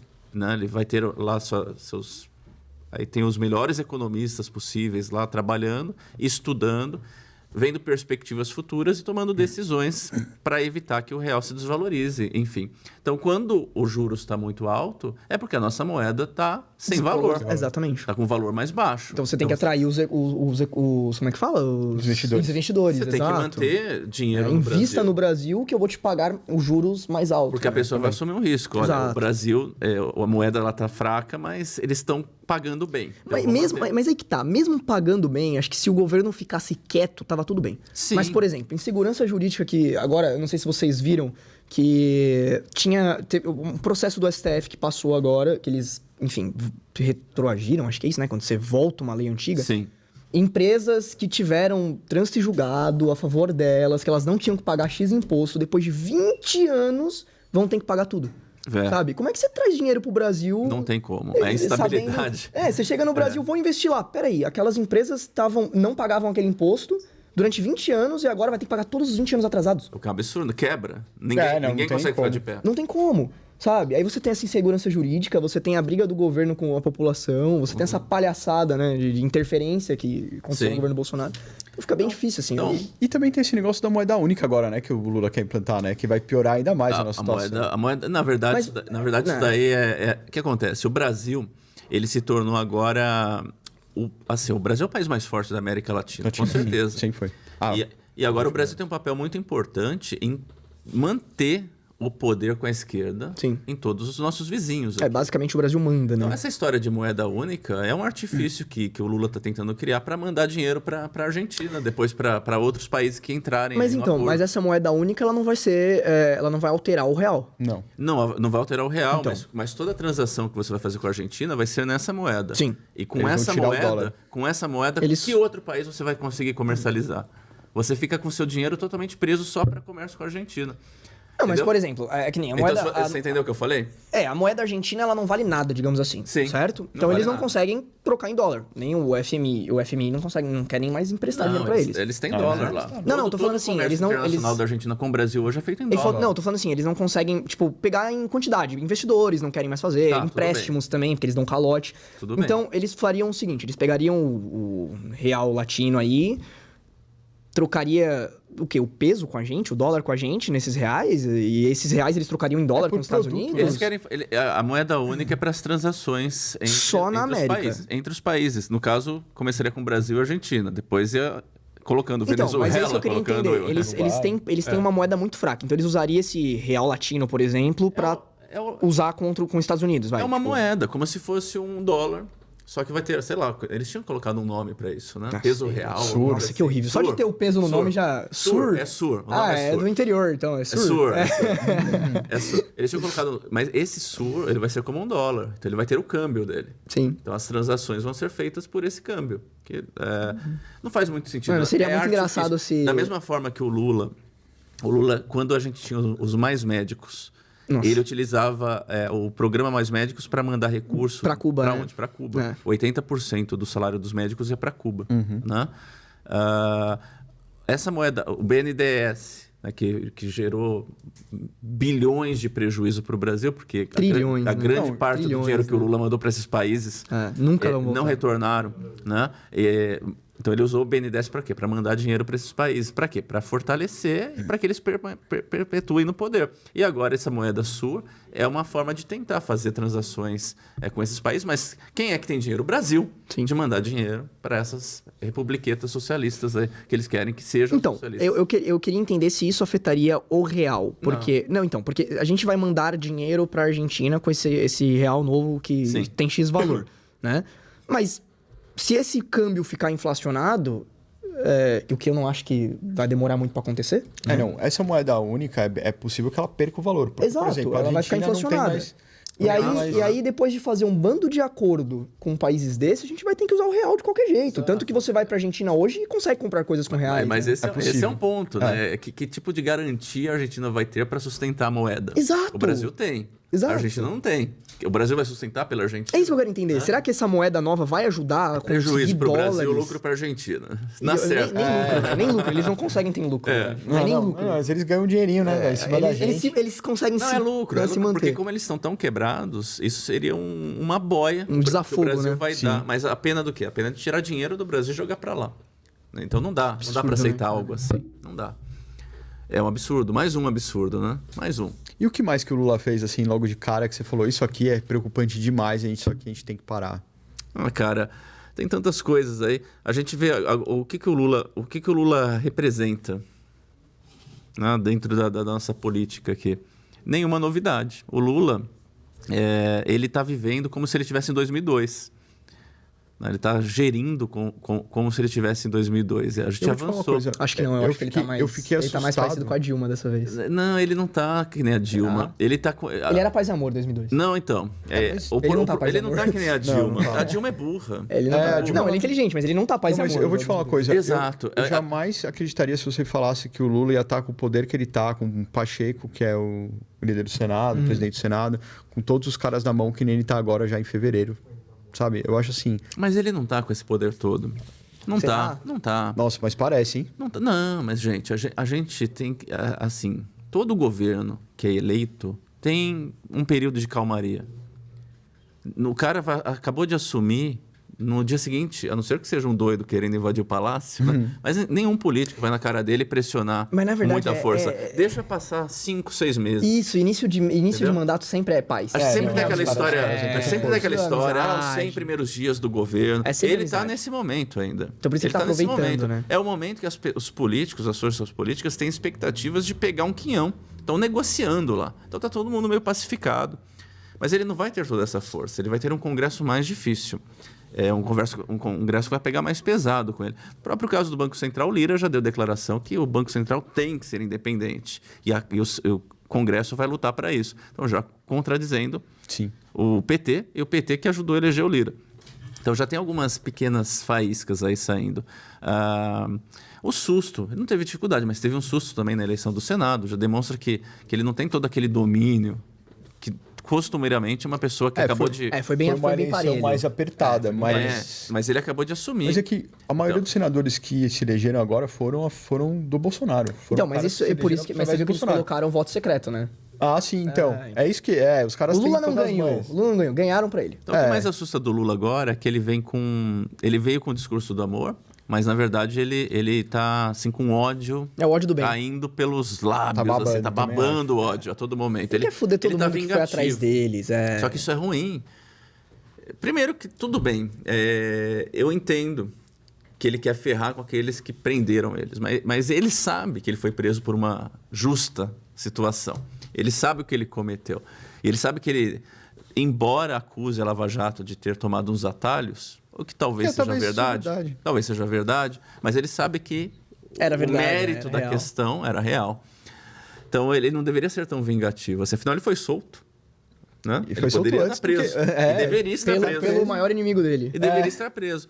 Só que agora ele passou de um governo Bolsonaro, um conflito tão grande, né, trauma da prisão, o Bolsonaro, o Brasil, né, pisoteando neles, que eles retomaram o poder, eles poderiam utilizar isso para tentar levar para o amor. Né? Que foi o discurso dele. Não, mas já demonstrou que é perseguição. Então agora ele está junto com outros poderes aí perseguindo opinião. Censura na internet. Nossa, isso é absurdo, né? Perseguindo opinião. Sim. Sabe-se lá que medidas que o Lula pode ter. Pode ser que o Lula também tenha medidas tão autoritárias quanto o Bolsonaro. Isso eu não duvido. Eu acho que vai ter mais autoritárias que o Bolsonaro. Então é assustador. A gente vê o comportamento que ele tá, né? Mas aí que tá, como eu tinha falado, aquela questão que você falou, o Brasil não consegue virar a Venezuela. Cara, não tem como. E eu acho que mesmo o Lula tentando ser o cara mais sanguinário possível, assim, ele não vai conseguir. Na hora que o pessoal começar a quebrar tudo de novo, o Brasil fez com a Dilma. O Brasil ele tem uma coisa de ruim. Eu tenho medo. Ele tem uma coisa de ruim, que é a corrupção. Sim. E ele tem uma coisa de boa, que é um país que criou instituições sólidas. Criou. A gente tem instituições que uma faz um controle da outra. Ainda elas não estão perfeitas. Eu acho que a única que ainda faz alguma coisa ali é a Câmara dos Deputados, porque Senado, STF... Mas o STF a gente tem que condenar. O STF tá muito triste. Não, mas tem seu papel. Ele tem força. A gente pode questionar a atitude de ministros, mas a instituição ainda é sólida. A gente pode até concluir que o Xandão está sendo, talvez com poderes imperiais. Sim. Talvez nem Dom Pedro tivesse tanto poder. Né? Que tudo passa pelo Xandão, tudo pela caneta do Xandão. Alexandre o Grande do Brasil. Então, essa questão de concentrar muito poder para um único ministro, com centenas de decisões monocráticas, tá gerando um desequilíbrio. Mas o senhor não acha que isso daí estão usando ele de fantoche? Quem é o Xandão? De forma Porque os outros ministros estão lá, quietinhos. De forma nenhuma, não é fantoche. Não. Será que eles não estão usando ele para ver até onde ele consegue chegar? E aí, se realmente a população não falar nada, não acontecer nada, Xandão, os outros ministros entram nessa? Foi colocado lá o inquérito das fake news. Os 11 Cavaleiros do Apocalipse. O inquérito da fake news, o Xandão foi sorteado. Ele é o relator do caso. E tudo que está entrando está indo para esse inquérito. Então, ele assumiu tudo para ele. Tudo é o golpe, é o fake news, não sei o que. Foi tudo para a pasta que ele está cuidando lá. Só que isso acabou dando superpoderes para ele. Então, hoje ele está decidindo até quem pode falar ou não no Twitter. Então, é isso que eu estou pensando. Ele tem essa missão, né? Só que ele está fazendo... ele não está fazendo com todos. Com todos. Ele não tá fazendo com todos. Então, tipo assim, na época da eleição, você via que teve, sim, uma perseguição dele com mídias de direita. Sim. Esquerda podia até pagar propaganda do Google pra mentir. Assim, né? mas também... que nem... Então, assim... Mas também eu diria bolsonaristas, não de direita. Não, por isso que eu usei aspas, né? É que eu tenho que... Enfim... Mas é exatamente por isso que eu acho que na minha cabeça, eu tenho um pouco de conspiração às vezes, mas assim, na minha cabeça é meio que assim, eu vou fazer tudo o que eu puder pra ajudar a esquerda que eu quero. Absolutamente. Vamos tentar chegar até o limite. Esse aqui é o limite, então a gente pega os outros ministros todos e agora todo mundo pode fazer isso aqui. Sim. Inclusive, ele fez meio que um fantoche, entendeu? Assim, eu entendi o que você falou. É complicado. A gente não deveria ter essa situação anômala. Anômala. É o vinho. Anômala na República. O que você colocou nesse vinho, Pedro? É vinho. Ele é vereador, meu Deus. É vinho. Eu coloquei um negócio que agora ele só vai falar a verdade. Importante, ele só pode falar a verdade. É vinho, só vinho. Aliás, um vinho muito bom. Parabéns aí pela... Cantinho do Vale. Na verdade é suco de uva. É só... Mas assim... Isso aqui é family friendly, gente. Não é não. Nem um pouco. Já teve uma fala que... Nem um pouco. Tem que cortar. Não, mas... Não corta não, deixa. Coloca um pi. Tá, é suficiente. Mas qual que era a pergunta? A gente tava falando sobre o fantoche do Xandão, que eu tava criando aqui na minha cabeça. Não é questão de fantoche. É questão de desequilíbrio mesmo, de poder. E também ação-reação. Você tem medidas, assim, que são, assim... Tem que ser enfrentadas. Você não pode ter golpe... divulgação de golpe, convocação de golpe, insinuação a golpe, como algo sendo aceito dentro dos poderes. Você mas, não pode Márcio, isso eu não questiono. Isso ele tá certo em fazer. Não, sim. Mas, por exemplo, Lula pagou uma notícia lá, um anúncio no Google pra dizer que ele foi absolvido, que ele é inocente. Não, tudo bem. E cadê que ninguém falou nada? Não, tudo bem. Então, eu não tô defendendo o Xandão. Eu não tô defendendo ele. Eu tô dizendo assim, que existe uma medida... que é um crime máximo no nosso país, na nossa nação, que é um golpe contra a própria República. Então, você está dizendo que ele está dando prioridade para esse tipo de crime isso é grave, e esquecendo o restante. Não, isso é gravíssimo. Sim, Só que ele reage com a mesma intensidade. Então, ele passa dos limites. O que deveria acontecer? Ele, como ministro do STF, ele deveria utilizar o devido processo legal. E se é para que algo seja censurado, que seja... exclusivamente aquele texto, aquela fala, aquele vídeo que se remete ao crime contra a República. Não tudo. Não pode calar uma pessoa. Sim. A pessoa tem direito de falar, de se expressar. Tudo bem, essa fala aqui... censure aquela fala. Aí depois tem o devido processo legal para discutir se ele tinha razão ou não. O problema é que eles estão calando até quem não tem que ser calado. Esse tipo abuso. Monark, por exemplo. Isso, esse abuso de você calar todo mundo e você deixa 3 meses uma pessoa sem poder publicar, e não uma, dezenas de pessoas, até pessoas que são donas de podcast, como o Monark, Sim. é um comunicador, Isso é abuso. Sim. Então, ele também está tendo abusos e está sendo questionado. Inclusive, agora não só pelo Brasil, o mundo está questionando. Sim. A intensidade das ações Tem dele. notícias internacionais sobre isso, né? Então, talvez isso seja prejudicial ao próprio razão. Ele está fazendo isso com uma razão. Agora, eu não sei se ele está fazendo isso como fantoche. Ele está fazendo isso porque está no arcabouço dele. Tem essa anomalia de que concentrou superpoderes para ele. E ele está usando esses superpoderes de forma, ao meu ver, de uma forma muito mais ampla do que deveria. Deveria estar restrita aos fatos apenas. Então, ele com certeza deve ser questionado.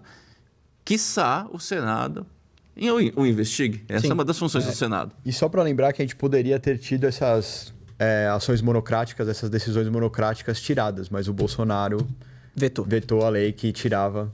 Sim. Não.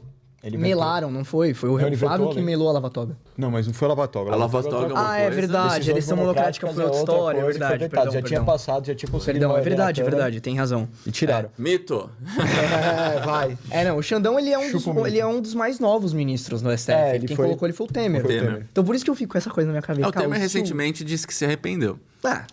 Mas por quê? Por causa dos abusos. Eu queria ouvir o Temer falando que se arrependeu de não concorrer a essa eleição. Sim. Porque eu queria muito o Temer no presidente. O Temer disse que se arrependeu. Não ia nunca. Meu sonho, mano. Meu sonho é entrevistar o Temer, cara.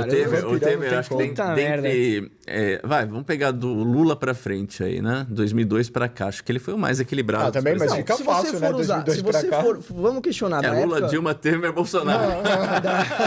Aí qualquer um colocava eu lá. Que dificuldade. Não, mas se você for comparar ele com o Fernando Henrique, por exemplo, com o Itamar na época do Plano Real, você ainda acha que o Temer foi, tipo... O Fernando Henrique... É porque teve um impacto maior, né, no Plano Real. O Fernando Henrique, ele é um cara que, assim como o Temer, eles têm a altura e a condição, né, e os requisitos para serem bons presidentes. Eles vão sentar na cadeira presidencial e vão saber o que está aqui, de responsabilidade nas costas deles e não vão fazer a gente passar vergonha. Nossa, é verdade. Podem até cometer alguns erros. O Fernando Henrique teve muitos acertos. Ele acertou o Plano Real, que dura até hoje. Né? Então, ótimo. Ele começou na época do Fernando Henrique. Que Bolsonaro e Lula eram contra. Foi o primeiro mandato, os primeiros 4 anos do Fernando Henrique foram bons, né? Na época do Fernando Henrique, a gente começou a ter essa questão de concessões, né? Público-privado, parcerias público-privadas, começou a questão de privatizações. Abertura de mercado intensificada, né? Começou a abrir o mercado com Collor, ainda mais o Fernando Henrique foi por esse caminho. De maneira meio torta, mas foi. Então ele teve uma importância muito grande e nunca fez o Brasil passar vergonha. Ele, a sua esposa, né, faziam um bom papel como presidente. Eram respeitados. O Temer também nunca fez o Brasil passar vergonha. A gente pode questionar algumas medidas dele, mas em pouco tempo que ele ficou, ele avançou. Nossa, o Temer em 2 anos ele fez coisas que em 15 o PT não fez. Também, num momento que tudo caiu na cabeça dele, foi o caso da Joesley lá. A Globo chegou a anunciar que ele ia chamar como que chama? Um pronunciamento para pedir renúncia. Nunca. E a Globo News estava ao vivo. Não renunciarei, é a melhor frase dele. E ele teve um discurso assim pacificador.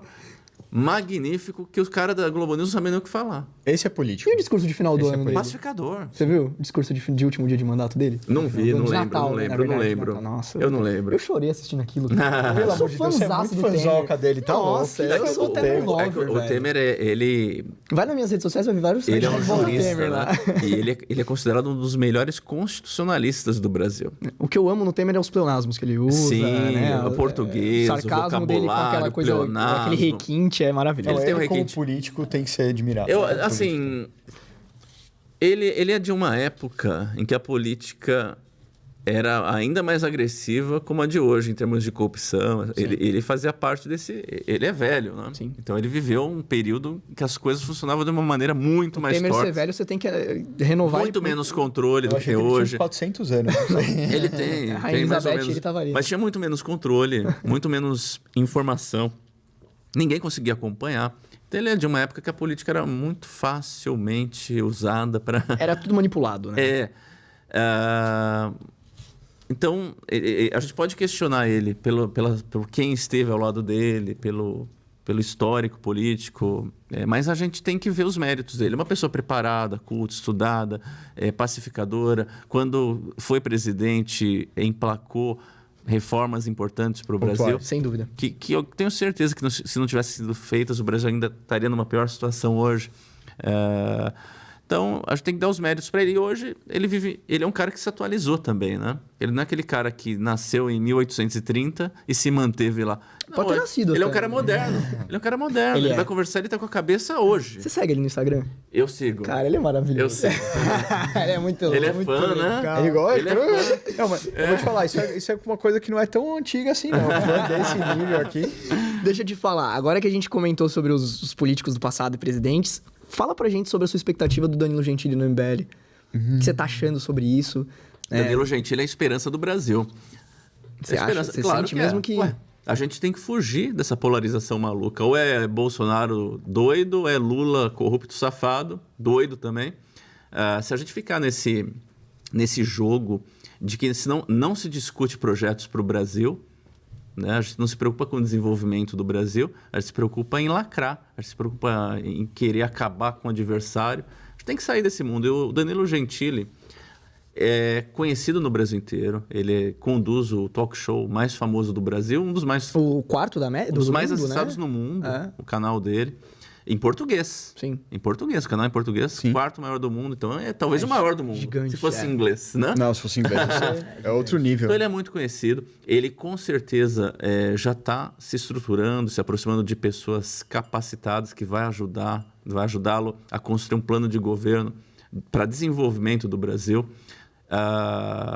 Ele se coloca assim, com a preocupação maior, não com brigas, mas ele já falou, a preocupação maior dele é a costureira que está tentando sobreviver na esquina, o cara que passa vendendo sorvete na rua, o cara que abre uma porta e tenta sustentar sua família. Então, o objetivo dele é que as pessoas tenham condição de trabalhar, ter dignidade e assim conseguir ter acesso à saúde, à educação, através de um país que facilite as pessoas a poderem produzir. Eu não tenho nenhuma dúvida da índole do Danilo. Eu acho ele uma pessoa assim, fenomenal pelos posicionamentos que ele tem tido ao longo dos anos. Porém, eu acho assim, o cara para largar a vida dele, para se dedicar à política, para virar presidente, eu não acho... Pedro, eu acho que às vezes ele olha e fala, eu não vou fazer isso. Eu tenho muito medo de que... Medo, assim, eu tenho um receio, não é medo. Eu tenho um receio de que chegue nos últimos passos ali da campanha e ele desista, porque ele fala, mano, eu vou trocar tudo que eu tenho para entrar na política, e aí? Sim. E aí? Não, claro. É um risco. Fora o risco à vida. Não, É um risco porque a gente está falando de um ser humano. Não, e o Danilo, ele é amado, mas ele é odiado. Mas né? assim, então... a gente tem que colocar na balança, talvez uma visão racional seja essa. Por que eu vou me meter nisso? Não vou conseguir mudar nada. Já desisti. Não. É o questionamento da gente, né? Mas nós não temos condição de julgar o que ele entende como missão de vida dele. É verdade. É verdade. O que ele deixou de conquistar na vida dele? Ele tem tudo. E se ele parar hoje de trabalhar, ele já tem tudo. Ele não tem como gastar o que ele já conquistou. Não tem. Ele já tem muita coisa. Ele já tem acesso a qualquer coisa pro resto da vida dele. Agora, ele já nasceu na política. Assim, quando ele se tornou conhecido nacionalmente, ele se tornou conhecido pelo CQC. Sim. O que ele fazia? Ele questionava políticos. E de umas formas muito legais. Era muito legal. O CQC... Então a política sempre teve na veia dele. Aí ele foi para o lado do talk show, cômico, e fez sucesso, mas ele nunca deixou de se posicionar, mesmo sob cancelamento. Ele nunca também deu bola para isso. Cancelamento, processo, censura. Ele foi um cara que tancou tudo. Assim. Ele enfrentou o populismo do Lula, ele enfrentou o populismo do Bolsonaro. Ele tem consciência que a gente precisa de razoabilidade. Ele sabe que sozinho ele não é o cara, ele não se coloca como salvador. O Lula é o salvador. É verdade. É o pai dos pobres. Né? O Bolsonaro é o salvador. O Danilo é a nossa esperança porque ele não se coloca dessa maneira. Então a preocupação do Danilo agora, principalmente do MBL que está impulsionando essa candidatura, é nesse ano de 2023 começar a coletar assinaturas para um partido político que sirva como base para a candidatura presidencial de 2026. Então, a gente tendo sucesso na criação do partido, eu não tenho dúvida que o Danilo Gentili vai ser candidato a presidente. Deixa eu te fazer uma pergunta sobre o partido. Tem alguma facilidade a mais agora para abrir um partido ou ainda é aquela burocracia imensa que o Novo teve, aí, né? Tem. Aconteceu um milagre aí ultimamente. Qual que é o milagre? Que agora você pode fazer o partido, você não precisa mais de assinatura presencial com o título de eleitor na mão. Sim, facilitou eletronicamente. Porque hoje agora você pode fazer. O seu título de eleitor... Tem isso agora? Agora é sabia título não, eleitoral. cara. Aconteceu um milagre. É porque o Novo sofreu muito pra abrir o partido. Né? Sim. Não, e ele pegou a lei anterior. Ele, quando ele começou, ele pegou pela lei anterior. Se ele tivesse pego pela lei que era agora, que você precisa de não sei quantas mil, 400 mil... E quase 500 mil. 500 mil e é presencial. Só 500 mil? É. Nossa, é pouquinho, Mas cara. só que, assim, até há pouco tempo atrás, até ano passado, você precisava do seu título, tá com o seu título de eleitor e assinar lá com o título de eleitor com um documento. Com Mas era foto. 500 mil também? Era 500 mil. Só que, tipo assim, quem anda com título de eleitor não tinha como. Agora isso mudou muito. É porque hoje a gente tem o e-título. A gente tem o e-título. Tem no celular. Você tem no seu celular o seu e-título. Então, você vai poder fazer assinatura através do seu e-título. Se você tiver o e-título instalado no seu celular, sua Já assinatura... serve, né? Qual que é a vantagem disso? O problema dava na seguinte situação. Se você pega a assinatura, você vai ter que pegar a assinatura, o nome completo, o RG, o CPF, título de eleitor, nome do pai, nome da mãe. Se qualquer dessas informações estiverem erradas... Já não conta. Já descarta. Então, a chance de alguma coisa estar errada é muito grande. Então, você perdia muitas assinaturas. Com o e-título não tem problema, porque você já vai puxar pelo sistema... Já faz a validação. E já vai assinar eletronicamente, tudo belezinha, legal, entendeu? Cara. Então, você vai perder muito menos assinaturas e vai agilizar o processo. Sim. Então, a partir do meio do ano agora, tenho certeza que o MBL vai rodar o Brasil aí para coletar assinaturas, com a militância que o MBL já tem... com o Danilo também rodando o país junto com o Danilo, Então, vai atrair pessoas. Do ano. No meio do ano, até o meio do ano. E em alguns meses, eu tenho certeza que as 500 mil assinaturas, dentro das regras, né, que tem que ser em 8 estados, pelo menos, tem que ter 1%. Né, dessas assinaturas. Só nos estados do Sul e Sudeste você já consegue, Sim. né? E você acha que o Bolsonaro tem chance de agora querer fazer o partido dele de novo? Eu acho que não, né? O Bolsonaro é um vendido do sistema. O Bolsonaro, se ele quisesse, ele teria um partido dele. Ele preferiu ir com quem? Com o Valdemar. Por quê? Porque ele foi para a política tradicional. Então, é por isso que eu fico puto da vida quando a pessoa fala, o Bolsonaro é o cara que combate o sistema. Mas a história do ele partido nunca dele combateu, que ele não conseguiu abrir foi por causa do quê? Porque não quis. Você não acha que o presidente da República, com a popularidade que ele tinha, com a estrutura que ele tinha disponível, ele não ia conseguir... Ele fazendo uma live no Instagram falando, galera, a gente vai fazer uma carreata, peguem os seus títulos, andem com seus títulos na carteira e tá tudo certo. Em algum momento, o sistema que ele tanto combate chamou ele para conversar. Falou, olha, meu amigo, vem com a gente. Senão a gente vai começar a complicar o seu lado por ali. Mas até que foi bom pra ele, né? Ele acabou fechando com o PL, do honestíssimo Valdemar da Costa Neto, amigão. Que também foi preso no mensalão. Que também foi preso no mensalão. Não, mas foi bom pra ele não ter aberto o partido, porque agora ele não tem tanta dor de cabeça quem resolve é o Valdemar. Tanto que ele tava negociando, né, um super salário lá. É mais uma das contradições, né, antissistema. Se ele fosse, ele teria criado o partido, ele teria uma blindagem contra o sistema. Sim. Né? Mas o fato é que ele nunca esteve fora do sistema, não ia ser agora. Então ele foi pelo caminho mais fácil. Aquilo que o MBL nunca fez. O MBL nunca foi pelo caminho mais fácil. Não, muito pelo contrário. Agora, para poder ter uma candidatura em 2026, vai criar o seu próprio partido. Coisa que o próprio covarde do Bolsonaro teve a oportunidade de fazer, não fez. Preferiu abraçar e sugar e você acha que o MBL partido tem chance do Valdemar. E você acha que o MBL tem chance de, para as próximas eleições, ser a direita, ser a imagem da direita? Porque assim, o Bolsonaro caiu, mas será que ele já não tem mais? Não esqueceram ele, né? Ele tá voltando pro Brasil agora. Vamos fazer oposição séria ao PT. O bolsonarismo tá virando caricato. Você acredita que 60 milhões de pessoas são apaixonadas pelo Bolsonaro? Não, de jeito nenhum. A gente tinha uma situação que a gente tinha o Lula e tinha o Bolsonaro nessas últimas eleições. Bom, na minha família eu conheço 3 que são. Não, existem, mas eles não são a maioria. Não. Eles estão longe de ser a maioria. A gente tem 60 milhões de pessoas que a grande maioria dessas pessoas votaram contra o Lula. Sim. E grande parte dos 60 milhões de votos do Lula era contra o Bolsonaro. Agora, se você pegar os fanáticos de um ou de outro, joga para 20% desses votos. Então, basicamente assim, os nulos e abstenções iriam pro Danilo. mais a cotação do antipetista e antibolsonarista Isso é construído. A gente agora tem uma outra realidade. Na lógica contábil faria sentido. Não, a gente tem um terço. Um terço de pessoas votaram no Bolsonaro. Todos são bolsonaristas? Não. Um terço das pessoas votaram no Lula. Todos são lulistas? Não. Um terço das pessoas não votaram. Sim. Essas pessoas gostam do Lula e do Bolsonaro? A grande maioria não. Porque por isso não votaram. Né? Então a gente tem um país dividido em 3, não é em 2.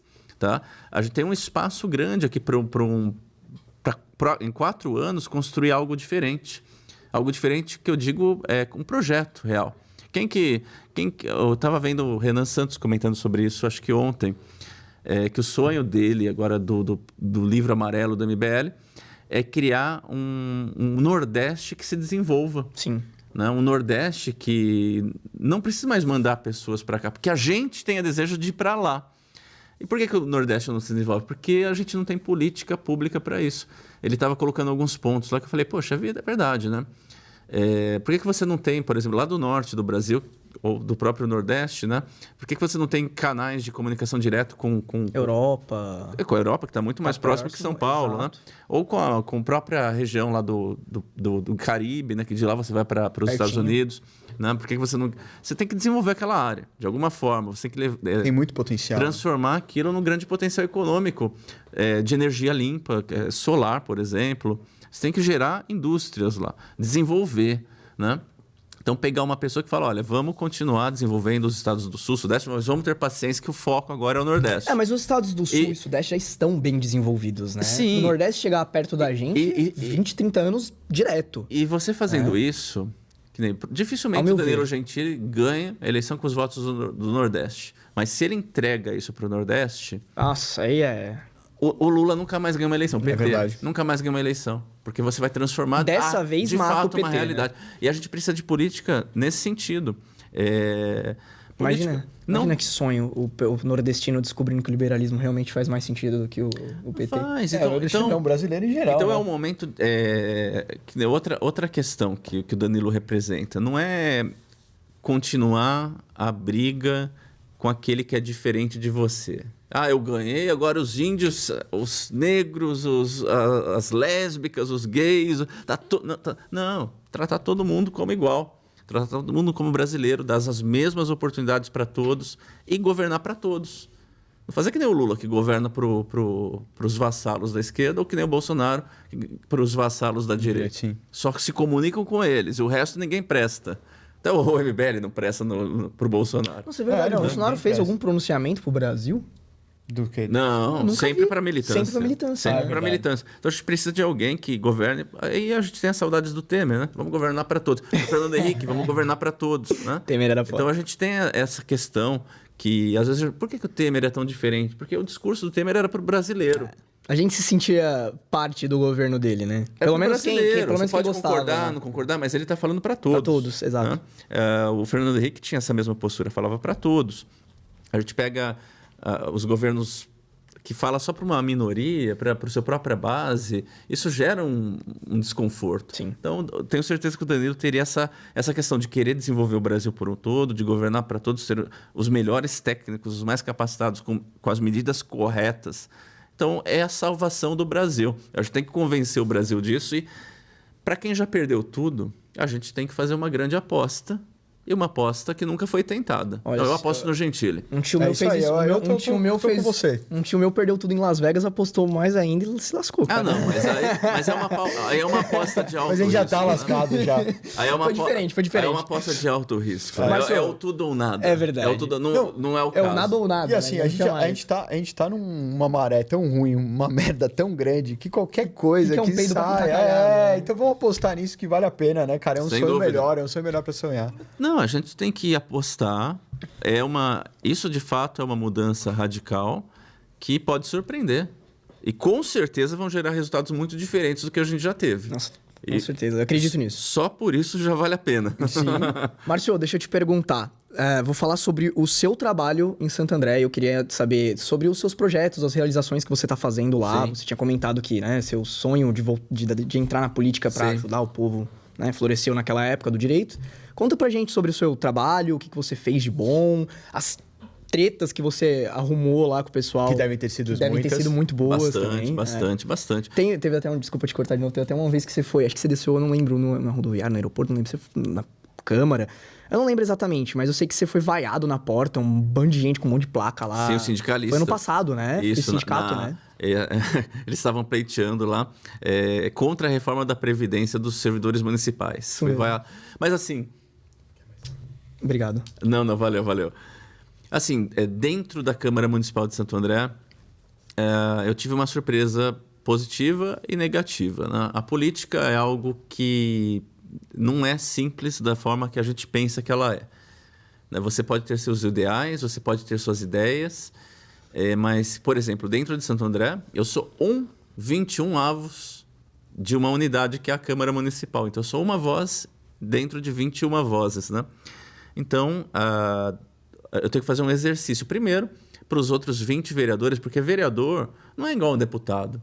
Um deputado normalmente é um cara mais politizado, um cara que tem uma boa leitura, Sim. um cara que já entende mais de política. O vereador é o amiguinho do povo ali do canto, né? O vereador é o cara mais carismático, próximo, é o motorista do ônibus que distribui bala no Natal, é o cara que, sei lá, que dá festinha no seu bairro, presente para as crianças, é o cara que, sei lá, ligado a coisas populares, né? E nem sempre essas pessoas, nem sempre não, na grande maioria das vezes essas pessoas não manjam de política. Não entendem. Elas acham que o vereador está lá para ajudar o povo. E como que vai ajudar? Dando presente, pagando a conta de luz. Como sempre, né? A visão deles é essa. E eles não, assim, eles não foram preparados para pensar. A nossa educação faz o povo. E o povo, mal educado, elege esse tipo de representante. Entendeu? Então, acho que tem um problema maior a ser resolvido para melhorar a qualidade e é por dos isso vereadores. Que quando a gente quer colocar contabilidade não, mas economia doméstica, política nas escolas, o PT, os pessoal da vida, é tudo super contra, né? Porque eles querem continuar Exato. com essa mesma gado Nossa, aí. Tanto que eu tinha visto, acho que foi ontem, uma professora... no Twitter, ela tava tretando lá com um monte de gente reclamando. Ela fez o seguinte tweet, dizendo que, né? Ela acha um absurdo professores de youtuber existirem, porque vários alunos falaram pra ela que aprenderam em uma aula de YouTube o que ela não conseguiu ensinar em 5 meses. Caramba. E ela ficou muito brava. Ela falou, isso não pode, tem que proibir. Imagina. Tá aí a facilidade, a comunicação e o conhecimento, Pra você ver como o ensino brasileiro é arcaico, né? O pessoal não se atualiza, tem tantas formas de aprender, de ensinar. Arcaico. E aí tá a razão da gente não conseguir eleger bons representantes. Quanto maior o grau de conhecimento da população, melhor. Mas, enfim, dentro desse cenário, eu já tenho uma visão mais ideológica, de opinião, mais politizada. Eu tenho que chegar lá e eles têm uma desconfiança enorme. Eles acham que eu sou um terrorista. Vai acabar com o nosso mundo aqui. Porque eu vou chegar lá cheio de ideias, eu vou querer enfrentar o sistema. Sim, acabar com as mamatas. Vou querer acabar com mordomia, com privilégio, com mamata. Eu vou sair denunciando tudo. Lembrando que sindicato é mamata, tá, gente? Ou seja, sim, demais. Tem gente que acha então, eles, num primeiro momento, ficam assustados. Mas aí eu tenho que explicar para eles o porquê que eu faço. Por que eu penso dessa forma, por que eu tenho esse projeto, por que eu falo daquele jeito com pessoalista. Ganhei a casa, porque eles conseguiram entender o meu trabalho. Então, já é o primeiro passo que eu tive que contornar lá. Você acha que isso aí é tudo por causa do Arthur? Não. Você já era antes? Não. É porque é MBL mesmo. É o estilo do MBL que é muito agressivo na defesa das ideias, né? Sim. E o MBL já fez muitas denúncias, né, contra políticos. Já caçou políticos, já derrubou presidente, já... É verdade. Entendeu? O Arthur também. Vamos fiscalizar tudo, vamos cortar o auxílio peru. Ele mesmo se fiscalizou mandando aquele áudio. Então, na minha campanha, eu usei muito a hashtag do Arthur, vamos fiscalizar tudo, né? Sim. Então imagina, eu chego, vai fiscalizar, vai me fiscalizar, né? Então, aquele receio dos caras. Ele tem uma postura muito combativa, né? Sim. A galera lá, quando tiver a oportunidade de se livrar dele, meter o pé assim com força. Sim, mas é uma oportunidade grande para a cidade, faz diferença, sim, ter uma voz liberal, uma voz combativa lá dentro, porque a gente consegue, primeiro, tirar da frente projetos que não são importantes. Por exemplo, tem projetos lá que simplesmente aumentam taxas, aumentam impostos, e tem que ter alguém lá para falar, não é o momento. O prefeito, eu vou lá, voto contrário, faço o meu contraponto, faço o meu trabalho, alguém tem que fazer seu contraponto. Defender reformas, por exemplo, alguém tem que ir lá e defender a reforma da Previdência, porque tem isso também. O político tradicional, que é o carismático, que é o cara popular, ele não quer ser impopular com ninguém. Então, eu não tenho essa preocupação, eu sou preocupado em defender o que eu considero importante. Então, vou lá, defendo a reforma da Previdência, explico no plenário, faço discurso, convenço os vereadores, e a gente consegue aprovar. Os sindicalistas me xingam, né? Me xingaram. O que eles gritavam aquele dia? Eu nem lembro mais, né? Deu uma confusão. Eu tinha visto, foi ano passado esse vídeo. Eu vi, acho que foi ano passado. É fascista. Eles ficavam fascista, um monte de comunista lá. Não, é engraçado e nesse dia eu tive que sair de lá. Eu corri o carro, meu carro teve que ser levado para a porta da Câmara, abriram a porta, eu entrei no carro e eles estavam lá xingando, chutando o carro. Chutaram o seu carro? Xingando de fascista, né? Não, eu sei que você também passa uns problemas na hora de falar, né? Tem gente que invade a Câmara, fala umas merda, são sindicalistas. Não deixa ele falar. O pessoal do MTST. Eu acompanhei, foi tipo ano passado. Os caras são uma milícia já certa, né, pra fazer isso. O pessoal do MTST, tô nem aí, eu vou lá, falo, eles ficam com raiva, né? Não, e o Márcio, ele começa o discurso bonzinho, aí os caras começam a encher o saco, aí ele começa a quebrar o pau. Isso que é legal, pra você ver como... Ele fica mó paz, assim, ó, mas ele começa a aumentar a voz, aí você fica, puta, agora vai vir a lacrada. Eu tô acompanhando, né, no YouTube e tal, e ele coloca uns vídeos curtos, mas sempre dando um ponto muito bom, né? Sempre tentando ser pontual e fazer acontecer. O mundo de hoje é assim. O mundo de hoje também tem que ser rápido. Tem. Você não... Senão o pessoal não assiste. Rede social, alguns segundos. Informação de complexa em 60 segundos. Tem que ser assim. Como você tá sentindo que tá o seu público? Você acha que tá ganhando mais público? Você acha que você perdeu algum público? Não, assim, eu nunca deixei de me posicionar pensando nisso, né? Mas eu cresci. Cresceu? Mesmo me posicionando, crescendo. Cresci muito. Hoje, as minhas redes sociais estão, 10 vezes maiores do que há 2 anos atrás, entendeu? E com quantos votos você se elegeu? Porque você falou da primeira eleição lá, de 570. 1% dos votos válidos da cidade. Foram 2.845 votos. Você acha que na próxima eleição você consegue dobrar isso? Eu não sei. Tomara, né? Você vai tentar para vereador de novo ou você pretende fazer outra coisa? Prefeito. Eu tenho a possibilidade de disputar a prefeitura. Né? Pô, que legal. É um caminho. Por que eu vou falar não? Vamos ver se eu conseguir viabilidade, por que eu não poderia disputar? Caso não seja possível, eu vou para a reeleição. Mas vamos construir. Vamos tentar, né? Por que não? Santo André precisa de um prefeito. Isso aí. Precisa de alguém bom, né? Alguém bom. E a questão da eleição que você falou, eu vou dobrar, tem que fazer um trabalho, sabe? Você tem que manter a coerência. As pessoas, quando você tem um trabalho sólido, na política é raro, né? Quando você não tem medo de dar sua opinião, quando as pessoas sabem exatamente o que você pensa, quando as suas atitudes correspondem à sua fala, quando você faz tudo certinho, você é econômico, você acha que você tem chance real de ser reeleito? Por causa de todos esses méritos? Então... Não. Não tem. É o que eu ia falar. Não tem. Então, não tem. Você tem que fazer tudo isso. O povo o povo gosta do que é... Você tem que fazer tudo bonito isso. Bonito pra eles, Tem que fazer tudo isso. Eu faço. Agora, isso não é certeza nenhuma de reeleição. O povo é muito distante ainda da classe política. Eles gostam daquele vereador que chega lá e dá o ajudinha. O povo é muito distante. Eu tento aproximar. Por isso que eu trabalho muito com rede social. Que, por exemplo, não usa fundo eleitoral. Por exemplo, eu nunca usei carro oficial. Sim. Chegou no gabinete, é o primeiro ofício que eu assinei, abrindo mão do carro oficial. Então, eu nunca gastei gasolina. Tá vendo? Você teve prejuízo porque chutaram teu carro. Sim, meu próprio carro. Sempre usei. Pra isso que serve o carro. Gasolina. Agora, gerei muita economia, né? De gasolina, de carro. Eu nunca usei cartas da Câmara. 5 mil cartas por mês. Nunca mandei uma. Eu tenho direito de mandar 5 mil. Já pensou mandar 5 mil cartas por mês? Quem manda carta hoje em dia, né? O pessoal manda. Feliz aniversário, Feliz Natal... O meu trabalho... Eu te falo um negócio. Manda carta, pô. Vocês devem receber, algum político deve mandar. Não, eu já vi gente mandando. Manda. Eu nunca mandei. Enfim, tudo que eu acho que é desnecessário eu não utilizo, mas quem é que vai se importar com isso? Eu me importo. Mas eu não faço. Mas isso não garante, entendeu?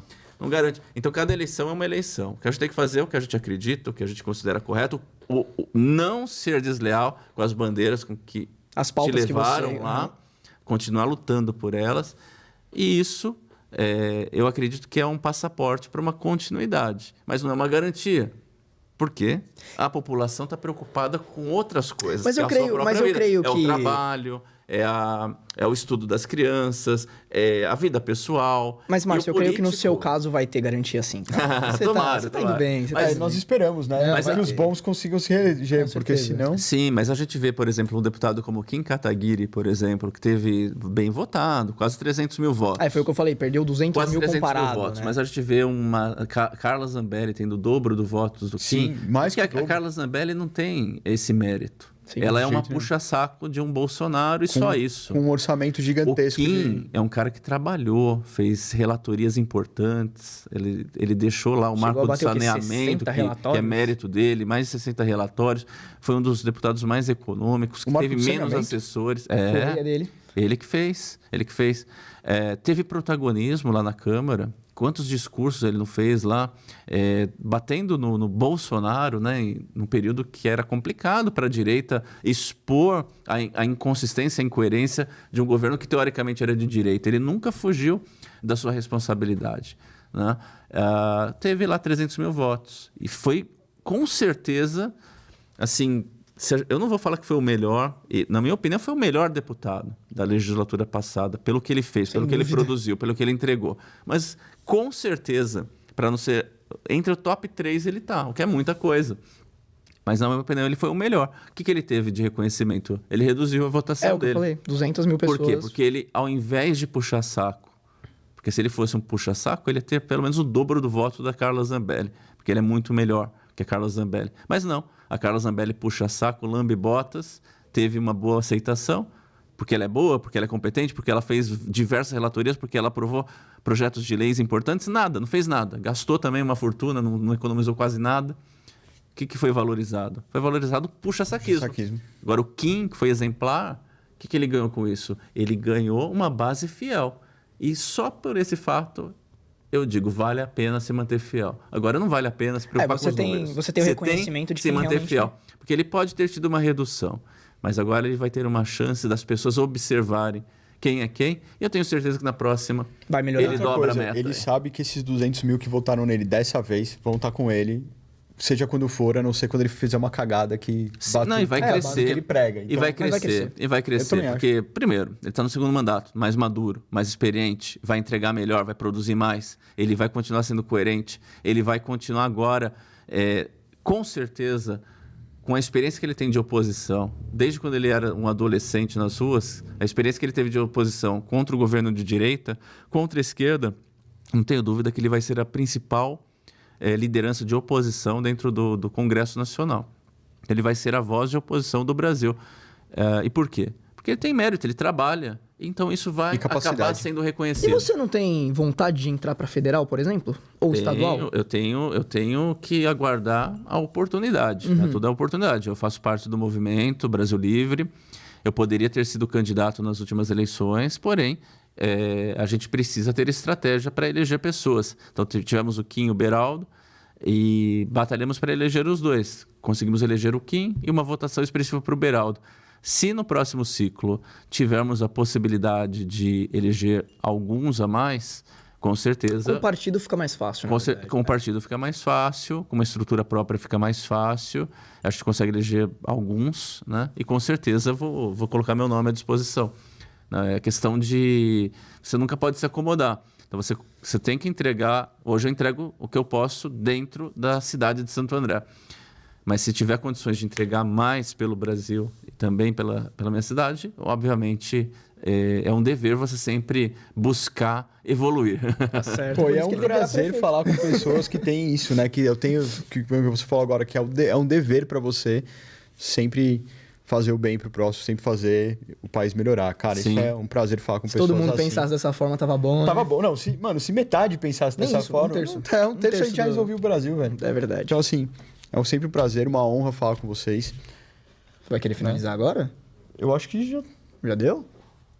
Nossa, já deu. Tudo bem. Bom, Márcio... Qual que é o... Então, bora. Márcio, passa suas redes sociais, faz o seu merchan se quiser falar de alguma coisa, então... Conta. Seguinte, fala pra essa câmera aqui. Maravilhoso. É só entrar em qualquer rede social aí, Márcio Colombo, @MárcioColombo, em qualquer rede social. É só me seguir lá, começar a acompanhar. E é isso. Bom, vamos deixar os links das redes sociais do Márcio na descrição, né? Mas assim, convido também o pessoal para acompanhar o meu trabalho na cidade de Santo André como vereador. O pessoal pode ir no gabinete lá, acompanhar como você faz o trabalho? Quem é de Santo André ou região, ou estiver passando por lá, é bem-vindo. Pode ir na Câmara, procurar pelo meu gabinete. Lá vai ser recepcionado. Na maior parte do tempo eu estou lá. Quando eu não estou lá, eu estou nas ruas fazendo fiscalização, alguma atividade. Quem for de Santo André, por acaso, e não me conhecia, passou a conhecer hoje, faço questão de conhecê-lo. Tá, é importante, né? E eu agradeço também a participação aqui no Mover. Você quer deixar algum recado? E vamos continuar movendo aqui. Já é mover, esse cara, já é mover. Quer deixar algum recado pro público? Não sei, uma mensagem? Você quer uma mensagem? Acho justo. Você quer uma autoajuda aqui? Não precisa ser autoajuda, fala o que você quiser.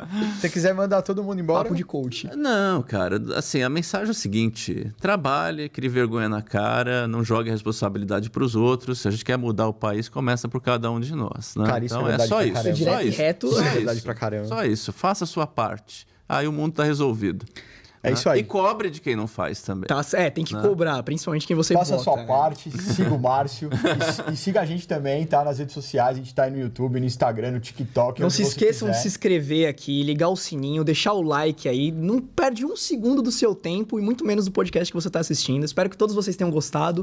Muito obrigado, galera. Até mais. Até mais. E aí, nunca se esqueça, se você não tá se movendo, a casa tá caindo em algum lugar. Então se mova. Meu Deus do faça céu. Pelo Brasil. Valeu, pessoal. Vai deixar todo mundo em depressão.